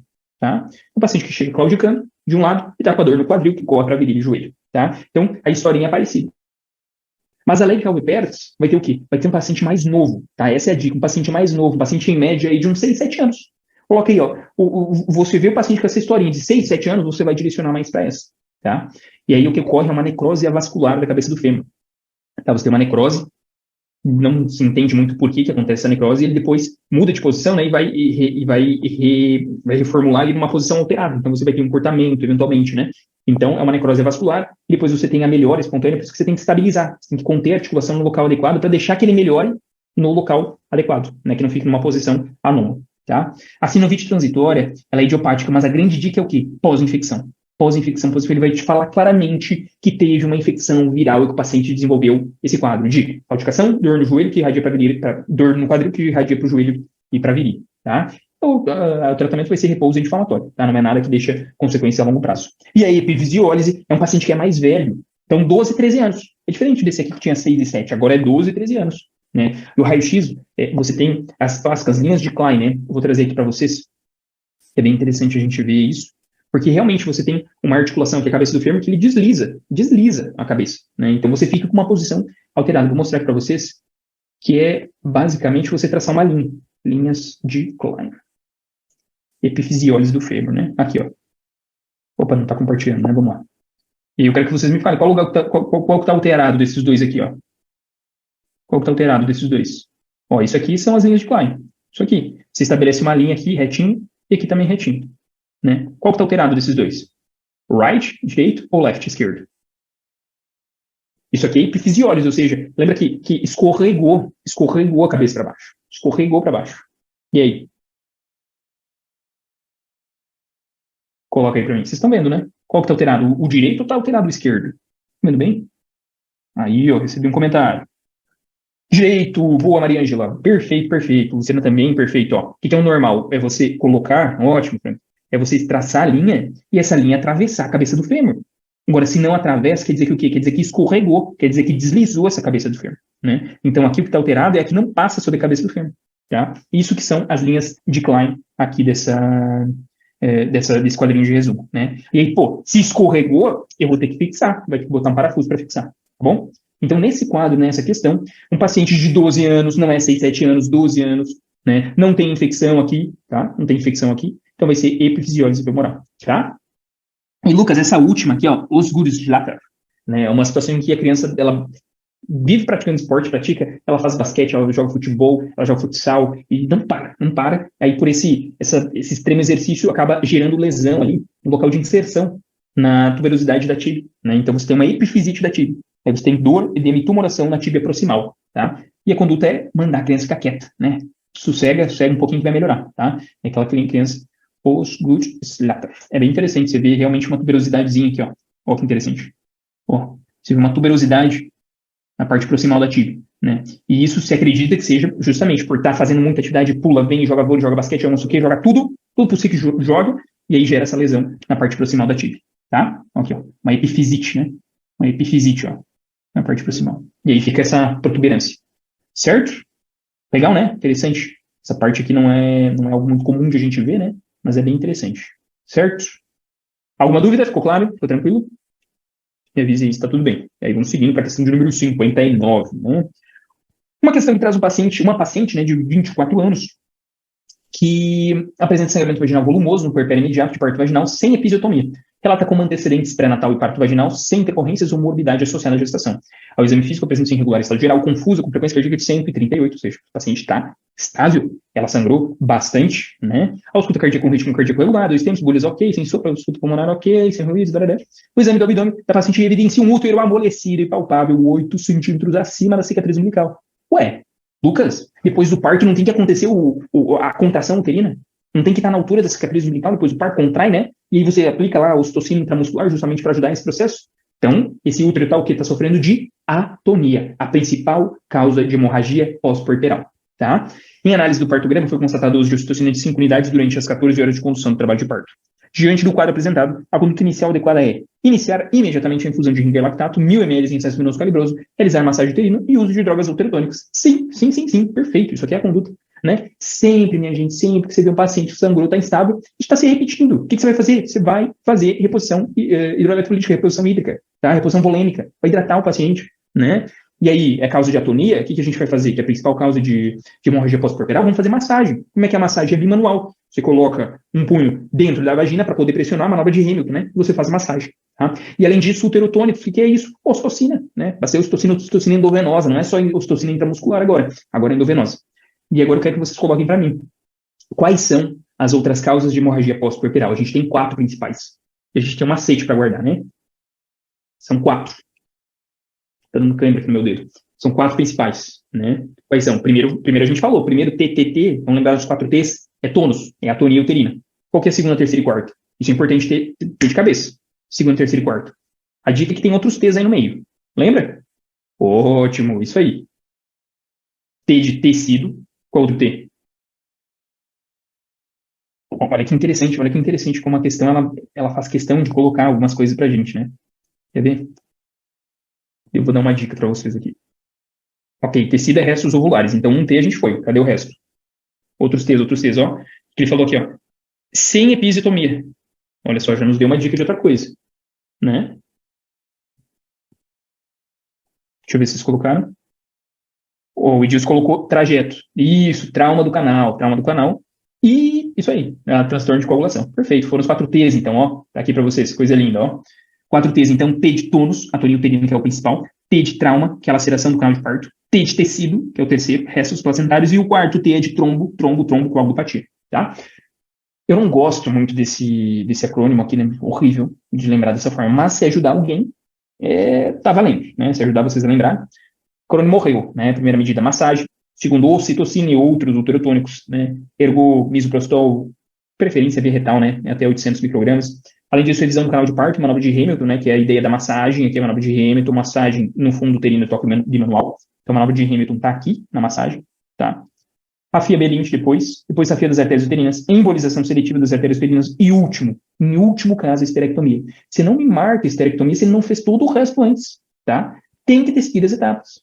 Não é para ficar marcando esterectomia, tá? Aí ele coloca, caminhar o paciente para ultrassonografia de urgência. Para quê, gente? Não. Realizar laparotomia de urgência e esterectomia. Não, porque não foi feito as outras coisas. Tranquilizar a paciente, esclarecendo que se trata de locação fisiológica, por isso que ela está com PA de 8/5, taquicárdica. Não, né? Então a gente vai ter que repor aí para ela, fazer essas medidas iniciais. Tá bom? 4T, tá? Lembra. Questão de número 60, questão clássica também, né? Lei 8142, sobre os conselhos, né, que podem ser constituídos em vários níveis, local, distrital, municipal, regional, e com relação ao caráter decisório, né? Composição corporal proporcional dos conselhos de saúde. Lembra que ela é permanente, deliberativo, né, e paritária. Correto afirmar que esses órgãos são constituídos de quantos? Consultivos não, eles são deliberativos e permanentes, né? Quantos de usuários que tem? 33%? Não, é 50% de usuários, né? 25% de trabalhadores de saúde, profissionais de saúde, e 55% de gestores e prestadores de serviço. Aqui teve gente que entrou com recurso aqui para saber o que faltou, falar dos prestadores de serviço, né? Ó, prestador de serviço e do governo, enfim, né?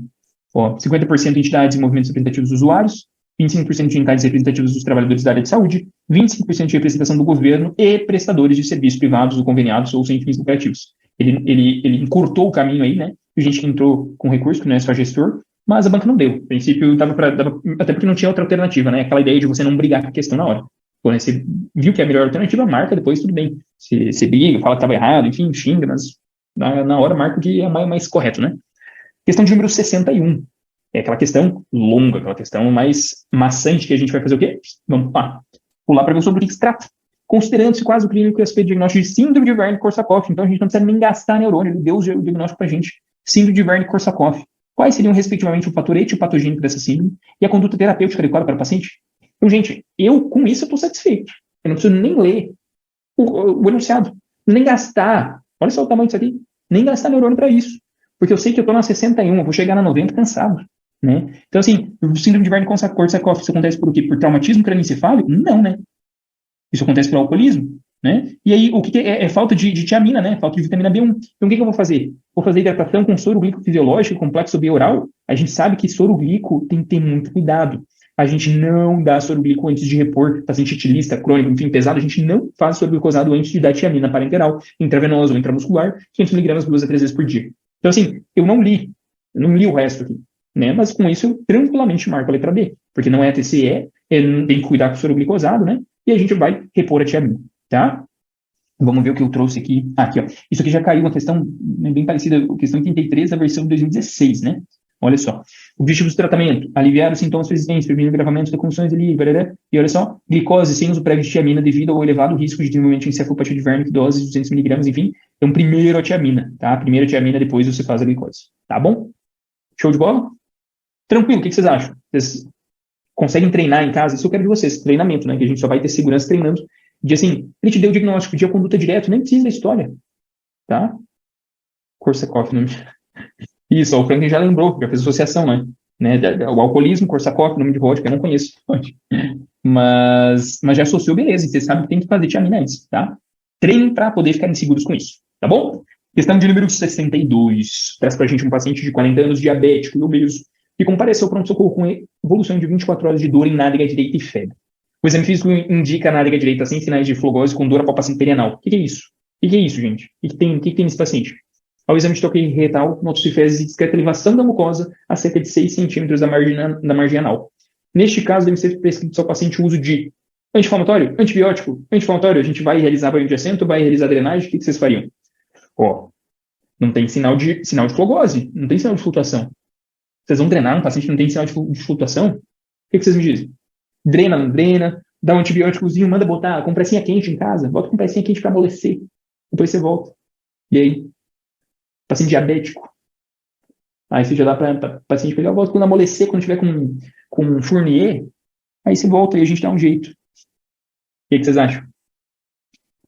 Gente, é regra.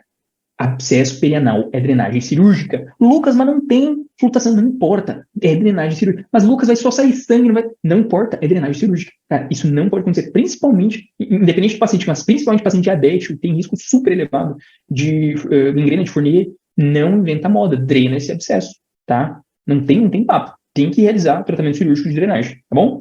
Por isso que essa aqui é melhor, é letra C, como vocês comentaram. Seguindo, então, para a questão de número 63. Traz para a gente um menino com 2 anos e chega para atendimento no serviço de urgência com a mãe, que conta que ele ingeriu desinfetante há menos de 1 hora. Ao exame, a criança apresenta-se consciente, irritada, chorosa, normotérmica, corada, hidratada, exalando um leve odor de desinfetante pela boca. Suas conjuntivas estão claras, as pupilas isocóricas e fotorreativas. O ritmo cardíaco é regular em 2 tempos. Além disso, apresenta perfusão periférica normal, frequência cardíaca de 120, PA de 80 por 50, frequência respiratória de 20, apneia, enfim. Okay. A conduta inicial no atendimento dessa criança é o quê? O que vocês fazem dela? Né? Ingeriu desinfetante. O que a gente vai fazer? Usar agentes neutralizantes. Imagina, Lucas, estou pensando aqui. Paciente tomou um ácido, eu vou dar uma base para ele, então eu neutralizo. Né? Gente, não façam isso, pelo amor de Deus. Tá?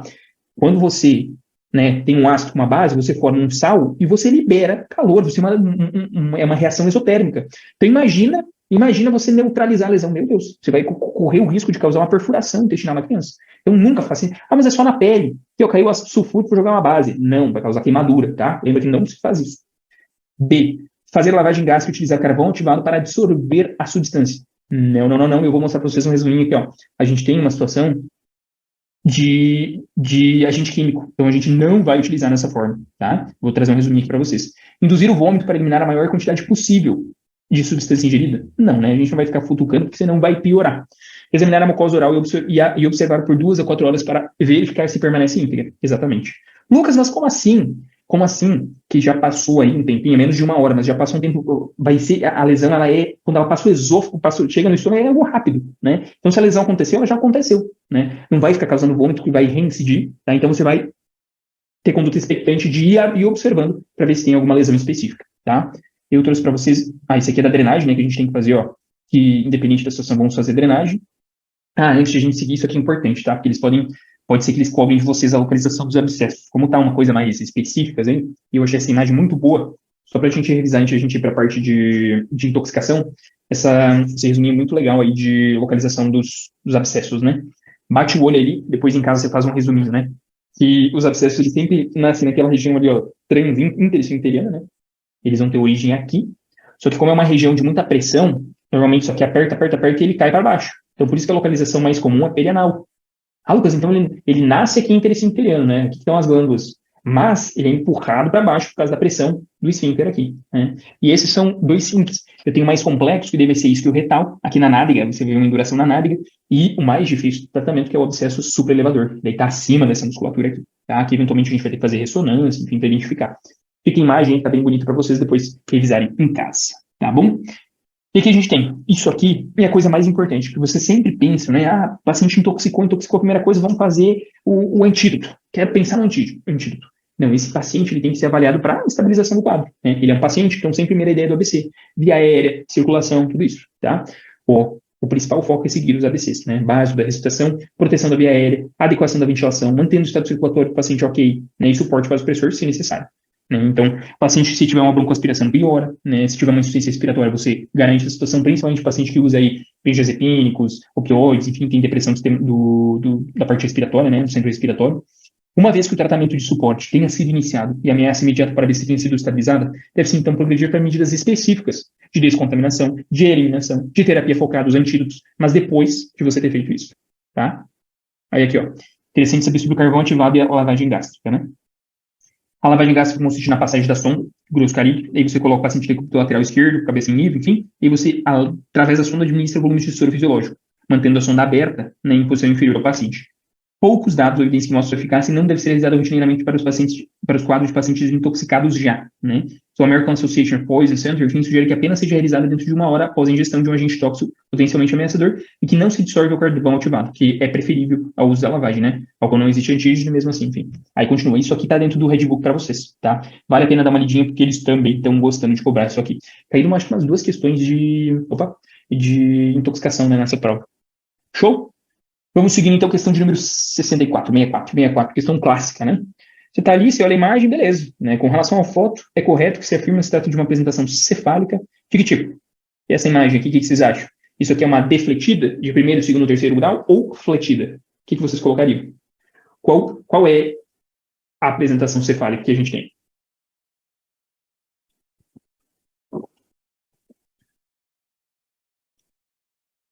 Estou recebendo letra C.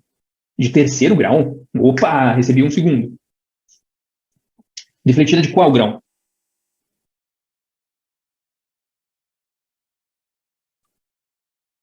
Olha só, gente.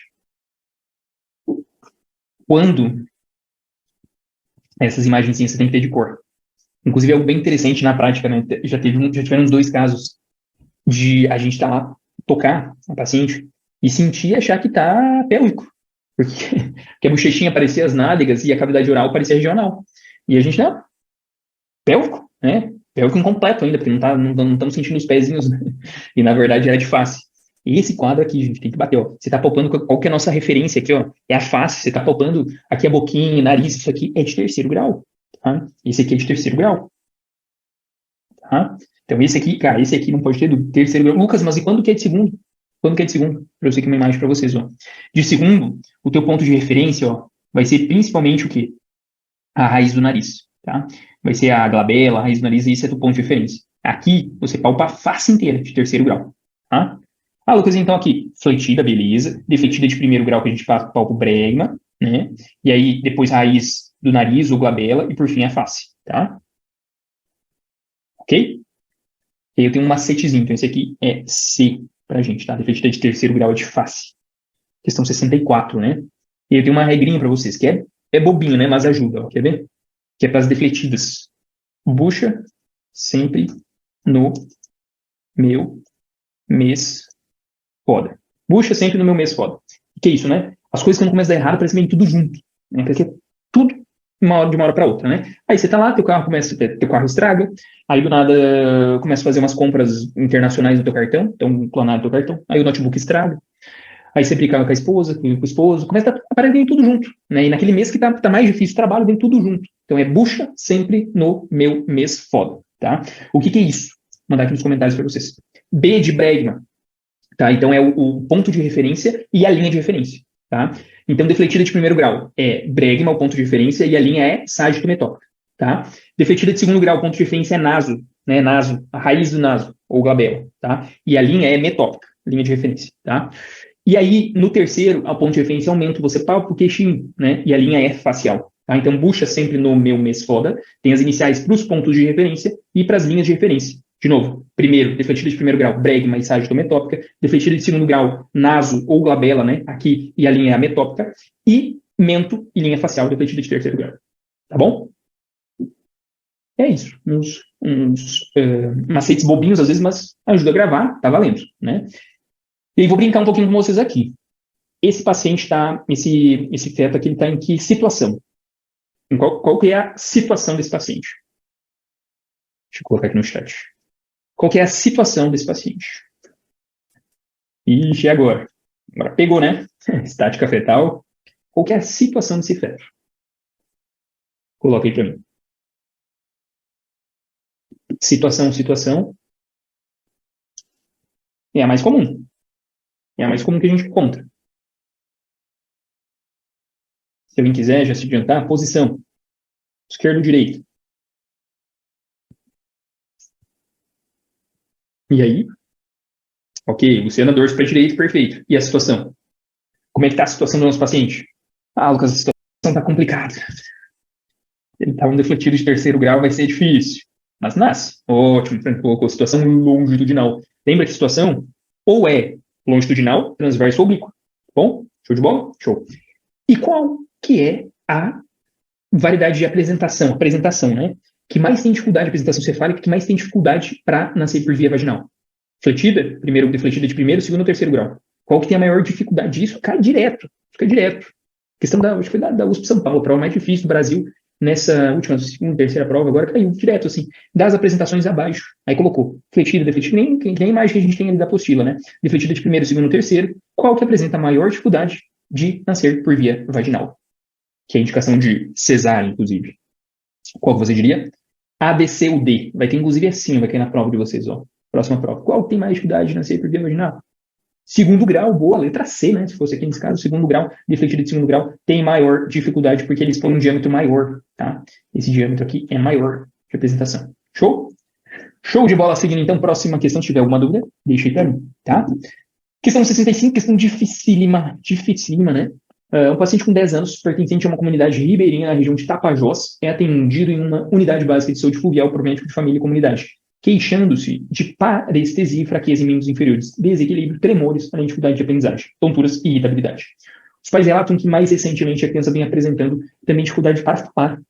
Durante a avaliação dos hábitos da criança, os pais também informam que consomem basicamente mandioca plantada por eles e peixes do rio.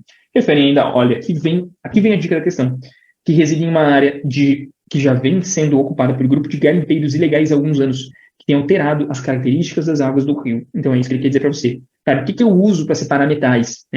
O pessoal está ali garimpando a região. O que você vai usar para separar os metais ali? Ele está te dando essa dica. O poliomielite do rio? Faz sentido. Guillain-Barré também do rio? Não. Intoxicação por organofosforados, isso aqui é mais da agricultura. Tem muita relação com essa questão, né? Isso aí, pela história, né, epidemiológica, você iria para a intoxicação por mercúrio. Mas, assim, saber da manifestação é dificílimo, né? É dificílimo. Isso aqui é a letra B, intoxicação por mercúrio, né? E quem tem curiosidade, aqui, ó, decreto número 3.048, de 6 de maio de 1999. Imagino que todos já eram nascidos. Alguém é de 2000 aí para frente? Acho que não, né? Temos alguma geração Z aqui na live. Todos já eram nascidos em 99. Não estamos comprometendo a idade de ninguém. Se alguém é 2000 para frente, me avise. Não vai sofrer bullying, prometo. Aqui, ó. Tem, nesse decreto, nessa parte aqui, tem todos os metais e possíveis agentes intoxicantes, as suas manifestações, aqui, né? Manifestações possíveis e aonde que a gente pode encontrar esses metais, em que tipo de atividade, né? Extração e fabricação do mineral, de mercúrio, fabricação de tintas, de solda, fabricação de aparelhos de barômetro, manômetro, termômetro, interruptores, lâmpadas, válvulas eletrônicas. Então, esse decreto aqui tem todos, na verdade, os principais, né? Você imaginar, putz, argônio, níquel, todo tipo de manifestação, onde é que você pode encontrar atividade laboral. E aí eu deixei no slide aí para vocês, quem tem curiosidade ou eventualmente atua na medicina do trabalho, tem alguma atuação nesse sentido, é um decreto interessante para conhecer, para poder ter acesso a essas situações. Show? Vamos seguir então para uma questãozinha bem legal, questão de número 66. Vamos ver. Temos ainda 15 minutinhos, ótimo. Vai dar para a gente andar mais um pouquinho. E na próxima aula a gente provavelmente termina já a prova objetiva, né? Ninguém se manifestou aqui, ninguém é de 2000, então? Nenhum milênio aí? Ninguém? Show de bola. Então vamos lá, questão de número 66, aquela questão de clínica, né, para variar, tem que ser de clínica, ser gigantesca assim, né? Aí você já olha aqui, ondas tem tenda, você já pensa em hipercalemia, né? Mas daí eu vou aqui para saber o que ele quer de mim. Considerando o caso descrito, correto afirmar que a indicação de terapia de substituição renal, né? Tá aqui, ó, terapia de substituição renal, foi baseada na presença de hipercalemia refratária, elevação refratária da ureia, acidose metabólica refratária ou elevação refratária da creatinina. A gente sabe que nenhuma dessas duas aqui é indicação clássica de terapia de substituição renal, né? Ou uma acidose metabólica refratária ou uma hipercalemia refratária. Se ele coloca para mim aqui, já ondas tem tenda, eu automaticamente já marcaria essa aqui. Mas vamos ler, já vendo qual foi a indicação, né? Já sabendo que é alguma das duas, ou hipercalemia ou, né, acidose metabólica refratária. Certo? Vamos lá? Eu olhando rápido aqui, tá. Olhando, tá. Ok. Após 2 dias de árduos treinamentos militares sob sol intenso, um recruta com 18 anos queixa mal-estar. Olha só, treinamentos militares sob sol intenso, dias árduos, ou seja, fez muito esforço muscular. Queixa de mal-estar, fraqueza generalizada, relatando urina avermelhada. Cara, a gente já sabe o que é, né? Em pequeno volume. Tá tendo lesão renal, inclusive, por isso, né? Já coloca aí nos comentários para mim se você sabe o que tá acontecendo com esse paciente. Levado a uma unidade de emergência, apresenta-se no momento da consulta em regular estado geral, levemente taquipneico e hemodinamicamente estável. Consulta cardíaca e pulmonar normais e sem edemas. Exames complementares revelam creatinina de 4,2, ureia de 189, potássio de 6,2 e S12 metabólica moderada. A gaso mostrou, 14, né? Lembra que é de 22 a 26, então tá uma acidose metabólica mesmo, né? Então aqui é 22 a 26, né? Além de um teste de fita apresentar resultado falso positivo para hemoglobinúria. O que é isso, então? Ele te deu o que é falso positivo para hemoglobinúria, que é a gente. Não, gente, isso aqui é clássico. A gente tem que saber qual que é o diagnóstico do meu paciente e o que deu no exame de urina. O que é aquilo ali que dá falso? Boa. Rabdomiólise e mioglobinuria. A mioglobinuria dá falso positivo no teste de identificação de hematúria, tá? Show de bola. Porque você não está identificando o grupamento N, né? Feito o eletrocardiograma, o resultado mostra a presença de ondas tentendo. O que é isso aqui? Hipercalemia, né? Aumento de potássio. E o paciente recebe administração de gluconato de cálcio intravenoso. O gluconato de cálcio, ele reduz a calemia do paciente? Eu uso o gluconato de cálcio para reduzir o potássio do paciente? Por que eu uso isso? A medida inicial de uma hipercalemia é o uso de gluconato de cálcio. Né? Uma hipercalemia grave, uma hipercalemia que tem alteração eletrocardiográfica, eu tenho que usar gluconato de cálcio. Mas eu pergunto para vocês, isso é para reduzir o potássio? O gluconato de cálcio reduz o potássio? O que vocês acham?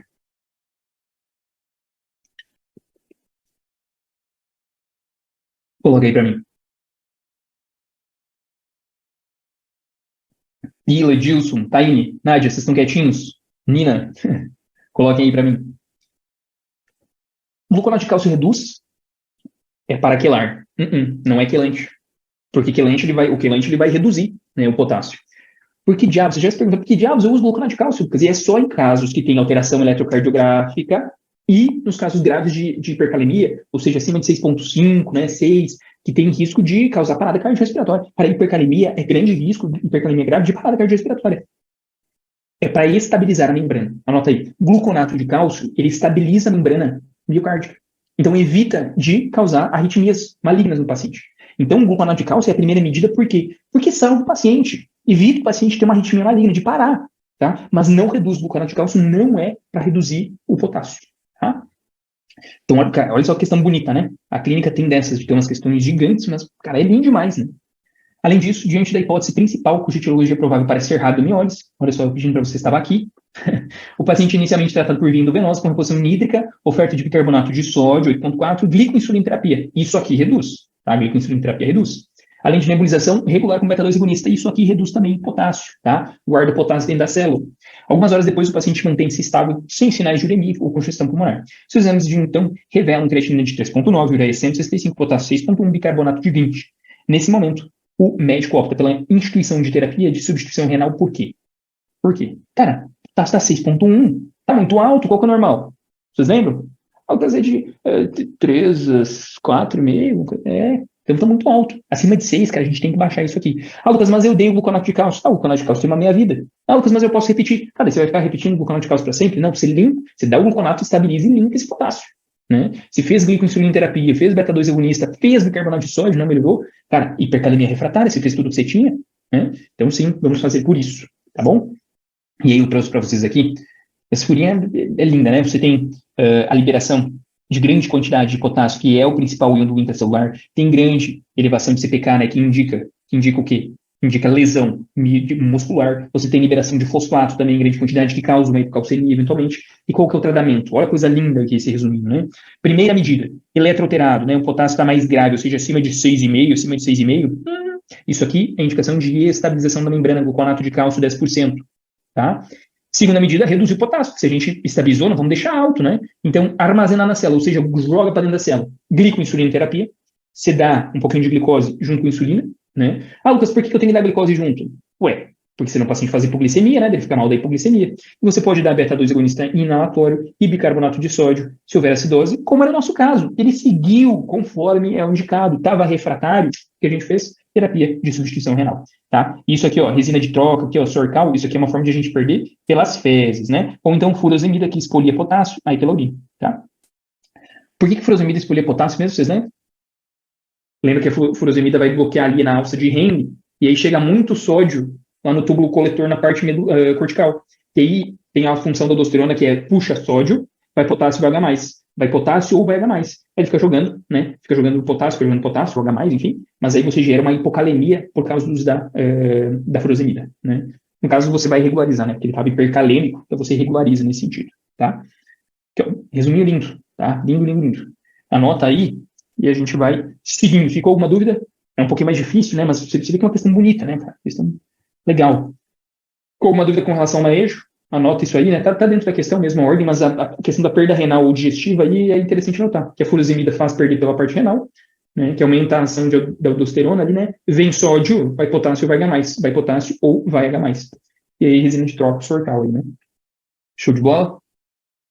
Sim, então, questão de número 1. Oi. Só perguntar. Essas dicas todas que você está me dando, porque eu estou me apropriando aos poucos da plataforma, né? Então, eu queria saber onde é que fica isso. Esses dados todos que você está dando para a gente aqui, né? Desses slides, tudo. Entendi. Os slides eu mesmo faço, então tem muita coisa que eu pego do Redbook de vocês. Eu não sei se vocês têm o acesso ao Redbook, mas tem aulas da plataforma mesmo, que tem aulas, inclusive algumas dessas aulas fui eu que dei, algumas lives que a gente fez com relação aos temas, né? Daí você vai lá em distúrbio hidroeletrolítico, aí vai ter aula de potássio, aula de sódio, aí você estuda específico esse assunto, né? Dentro do Redbook tem algumas outras coisas, né? Que eu trago para vocês, mas os slides eu faço, então eu trago coisas variadas assim, né? Tá? Que eu encontro na internet, que nem eu trago para vocês aí, sei lá, da Osgood Slater ali, né?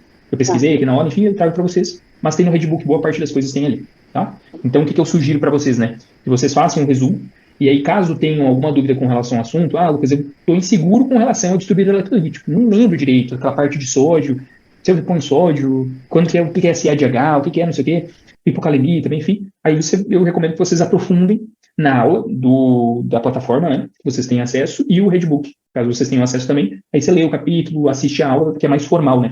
Aqui a ideia é isso, de a gente corrigir na prova, e vocês vão ver que tem as correções passadas das outras provas. Aí eu dou essas dicas do como resolver, né, e trago eventualmente alguma atualização, ou alguma dica, né, do que poderia cair no próximo ano. Mas tem algumas coisas, por exemplo, vai cair distúrbio eletrolítico? Vai. Mas aí, cara, vai cair hiponatremia, pode cair hipernatremia, isso aí é bem parelho. E se a gente for entrar nisso, cara, isso aí para explicar demora pelo menos uma meia horinha de conversa, aí ocuparia muito espaço. Aí quando você se sentir inseguro, daí se aprofunda na plataforma e no Redbook, certo?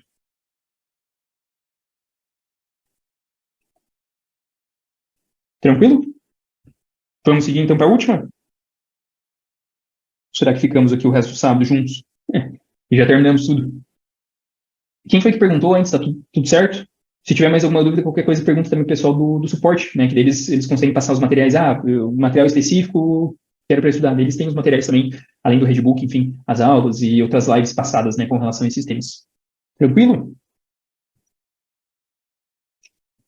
Acho que sim.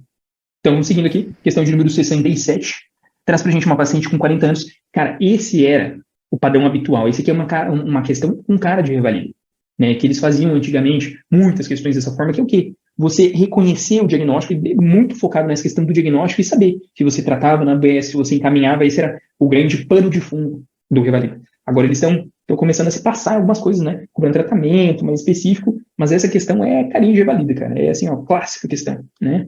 Traz pra gente uma paciente de 40 anos, hipertenso, diabético, obesa mórbida, atendida em uma unidade básica de saúde, queixando-se de dor e hipocôndrio direito, pós-prandial, aproximadamente 24 horas.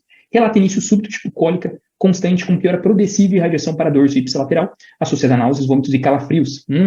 Ao exame físico, o que tem? Fácil sofrimento, abdômen globoso flácido, sinal de Murphy presente. O que é isso, gente? Isso aqui, Murphy presente, sinal de Bamberg ausente. Ou seja, não tem peritonite difusa ali, né? Ela tem um sinal de Murphy, que é a parada da inspiração, a palpação do hipocôndrio direito, né? Cuidado, que não é dor no hipocôndrio direito. Para quem aí já foi professor de sêmio, né, a gente sempre ressalta bastante isso. Você palpa o hipocôndrio direito do paciente, pede para ele inspirar profundamente. Quando ele para a inspiração, com a palpação do ponto, né, cístico aqui no hipocôndrio direito, isso é o sinal de Murphy positivo. E o que isso indica? O que é isso para a gente? Sinal de Murphy positivo, paciente com dor clássica, fator de risco clássico, né? Mulher acima dos 40 anos, hipertensa, diabética, obesa. O que é isso aqui? Coloca aí para mim. Qual que é o diagnóstico principal que a gente tem pensando aqui? que ela tem? Uma apendicite, uma pancreatite, uma coledocolitíase, uma cólica biliar, o que é? Deixa eu ver se vocês estão comigo. Ótimo.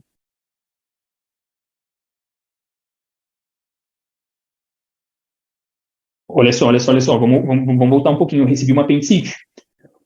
Sinal, colicistite, aqui é colicistite aguda. Colicistite aguda, esse é o diagnóstico. A apendicite, normalmente, a historinha é um paciente jovem, 20 e poucos anos, que começa com uma dor difusa no abdômen que localiza depois de algumas horas na fossa ilíaca direita. A dor é mais localizada em fossa ilíaca direita sempre, Lucas? Não, mas é a historinha clássica. Aí o paciente apresentaria o sinal de Bloomberg positivo, mas Murphy positivo não. Murphy positivo é coisa de colicistite, tá? Colicistite, colicistite. Então, grava, para simplificar aqui, quando você vê um Murphy positivo, direciona para colicistite. Quando você vê um Bloomberg positivo, aí você direciona para apendicite.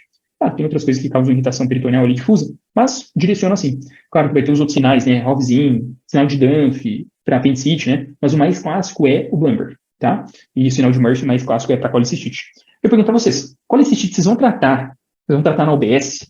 Não, né, gente? Pelo amor de Deus, colicistite aguda é hospital, encaminhar o pronto-socorro para avaliação de urgência, tá?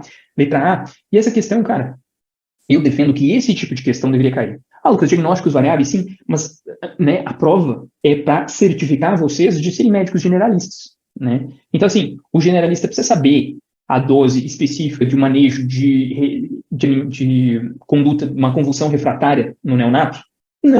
Não, né? Que assim, então, enfim, eles se perdem às vezes e a gente tem que estar preparado, a gente vai ter que aprofundar alguns temas, infelizmente, que eles estão perdendo a mão em alguns pontos, né? Mas essa questão aqui é clássica, é o exemplo clássico, né, que a gente tem do Revalide, tá? Deixa eu ver se eu trouxe aqui alguma coisa para vocês. Colicistite, depois fica o textinho para vocês lembrarem, tá?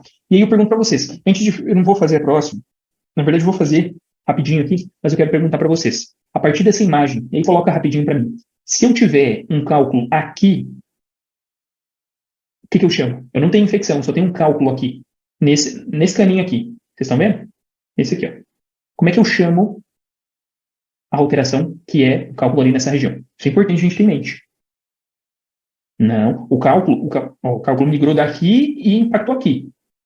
O cálculo está no colédoco, é litíase no colédoco, é pedra no colédoco. Isso aqui, coledocolitíase, tá?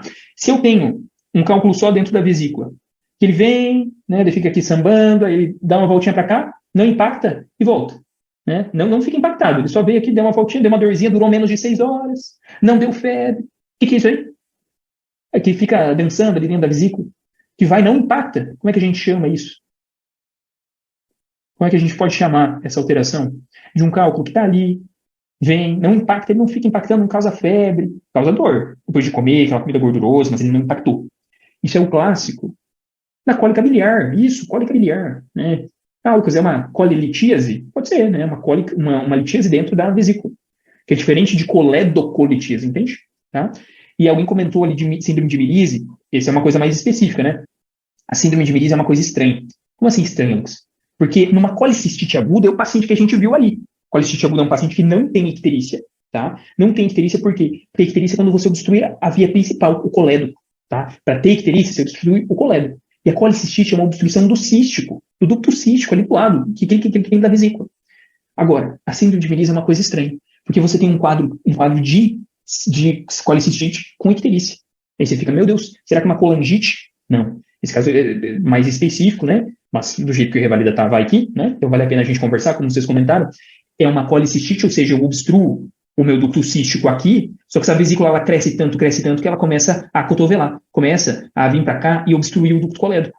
Então, paciente com quadro de colecistite, né, com inflamação da vesícula, só que está obstruindo o colédoco porque está acotovelando aquilo ali. Essa pedra está tão grandona que está entrando para dentro do colédoco. E aí o paciente tem icterícia. Não era da PIC, um quadro de colecistite. Tá? Entenderam? Ficou tranquilo? Síndrome de Merise, pode ser que eles venham a cobrar. É uma colecistite, você vai guardar uma colecistite com icterícia. Tá bom? E para finalizar, a última. Deixa eu ver se vocês colocaram. Ficou tranquilo? Show de bola, Luciano. Então, para finalizar, a questão de número 68, que traz para a gente um pé escolar, um queixa principal de febre, dura urinar, está sendo atendida em uma unidade de pronto atendimento. E a mãe relata que há 2 dias, após uma longa viagem de carro, a menor sob um quadro de febre, associada a dor em baixo vento de forte intensidade, disúria e um episódio de vômitos. Conta que ela aceita parcialmente a dieta, que a diurese está presente e as fezes também, sem alterações, refere a ocorrência de um episódio semelhante há 6 meses. assim, o diagnóstico dessa condição clínica é confirmado pelo achado de que, ou seja, uma infecção do trato urinário em criança, né? E aí a definição clássica é isso, mais de 1.000 unidades formadoras de colônia pelo cateterismo vesical, tá? Pelo cateterismo vesical. E aí eu trouxe para vocês um resuminho aqui direto da Sociedade Brasileira de PED, né? Ele coloca aqui pra gente, ó. A obtenção de urina por cateterização vesical é uma opção segura e simples, e a presença de bactérias, o crescimento bacteriano maior ou igual a 100.000 unidades formadoras de colônia, caracteriza a presença de ITU, tá? Então, assim, tem outros lugares que discutem isso aqui, né? Qualquer crescimento é válido, mas a Sociedade Brasileira coloca isso aqui, tá? Então, eu trouxe para vocês ficar com esse resuminho, que depois vocês aprofundam um pouco mais. Isso aqui é direto do texto da Sociedade Brasileira de PED. E uma coisa que é interessante também é ver a sensibilidade e especificidade desses achados do EQ1. Tá? Que você vê em nitrito positivo, contagem leucocitária. A gente vê isso aqui, às vezes fica, o que isso aqui nos dá de informação, né? Aqui a gente tem sensibilidade e especificidade. E eu chamo para vocês atenção à especificidade que é nitrito positivo. Tá? 92%, cara. Olha só que interessante. Tá? Isso aqui tem no documento lá também. Show de bola? Então paramos na 68. Tá? Na próxima aula a gente finaliza com certeza a prova objetiva. E aí lembrar que depois a gente vai ter aí todas aquelas questões de aprofundamento em outras coisas que eu estou anotando aqui. Por exemplo, a avaliação ultrassonográfica de sofrimento fetal, vocês comentaram hoje, né? E algumas outras coisas de atualização, que tem bastante coisa. Atualizou sobre a laqueadura, teve atualização sobre toxoplasmose, tem bastante coisa legal, interessante aí para a gente reforçar, que com certeza vai estar na prova de vocês. Tá bom? Show de bola? Essas duas horinhas são intensas, né? Eu falo. Mas show de bola, a gente espera ter ajudado vocês. Vou mandar os slides também ali em PDF para depois vocês receberem. E qualquer coisa, aprofundamento, a gente tem várias aulas que eu gravei, inclusive de nefrotias e dos simulados que a gente fazia antigamente. Eu formulava os simulados e fazia correção. Então tem lá dentro da plataforma, para quem já matou todas as provas do Revalida, tem alguns simulados que a gente fazia e tem a correção lá das questões. Então é sempre bom para treinar, tá? E para poder aprofundar um pouquinho mais sobre outras coisas. Show de bola? Um ótimo finalzinho de semana para vocês. Se mantenham fortes e firmes. Não deixem a ansiedade tomar conta, né? Que tá chegando a hora. Aos pouquinhos, né? Espero que todos já tenham feito a inscrição do Revalida, né? Que terminou essa semana. Tenham pago tudo certinho, conferem lá. E é isso aí. Bons estudos, um abração. Obrigado pela participação. Hoje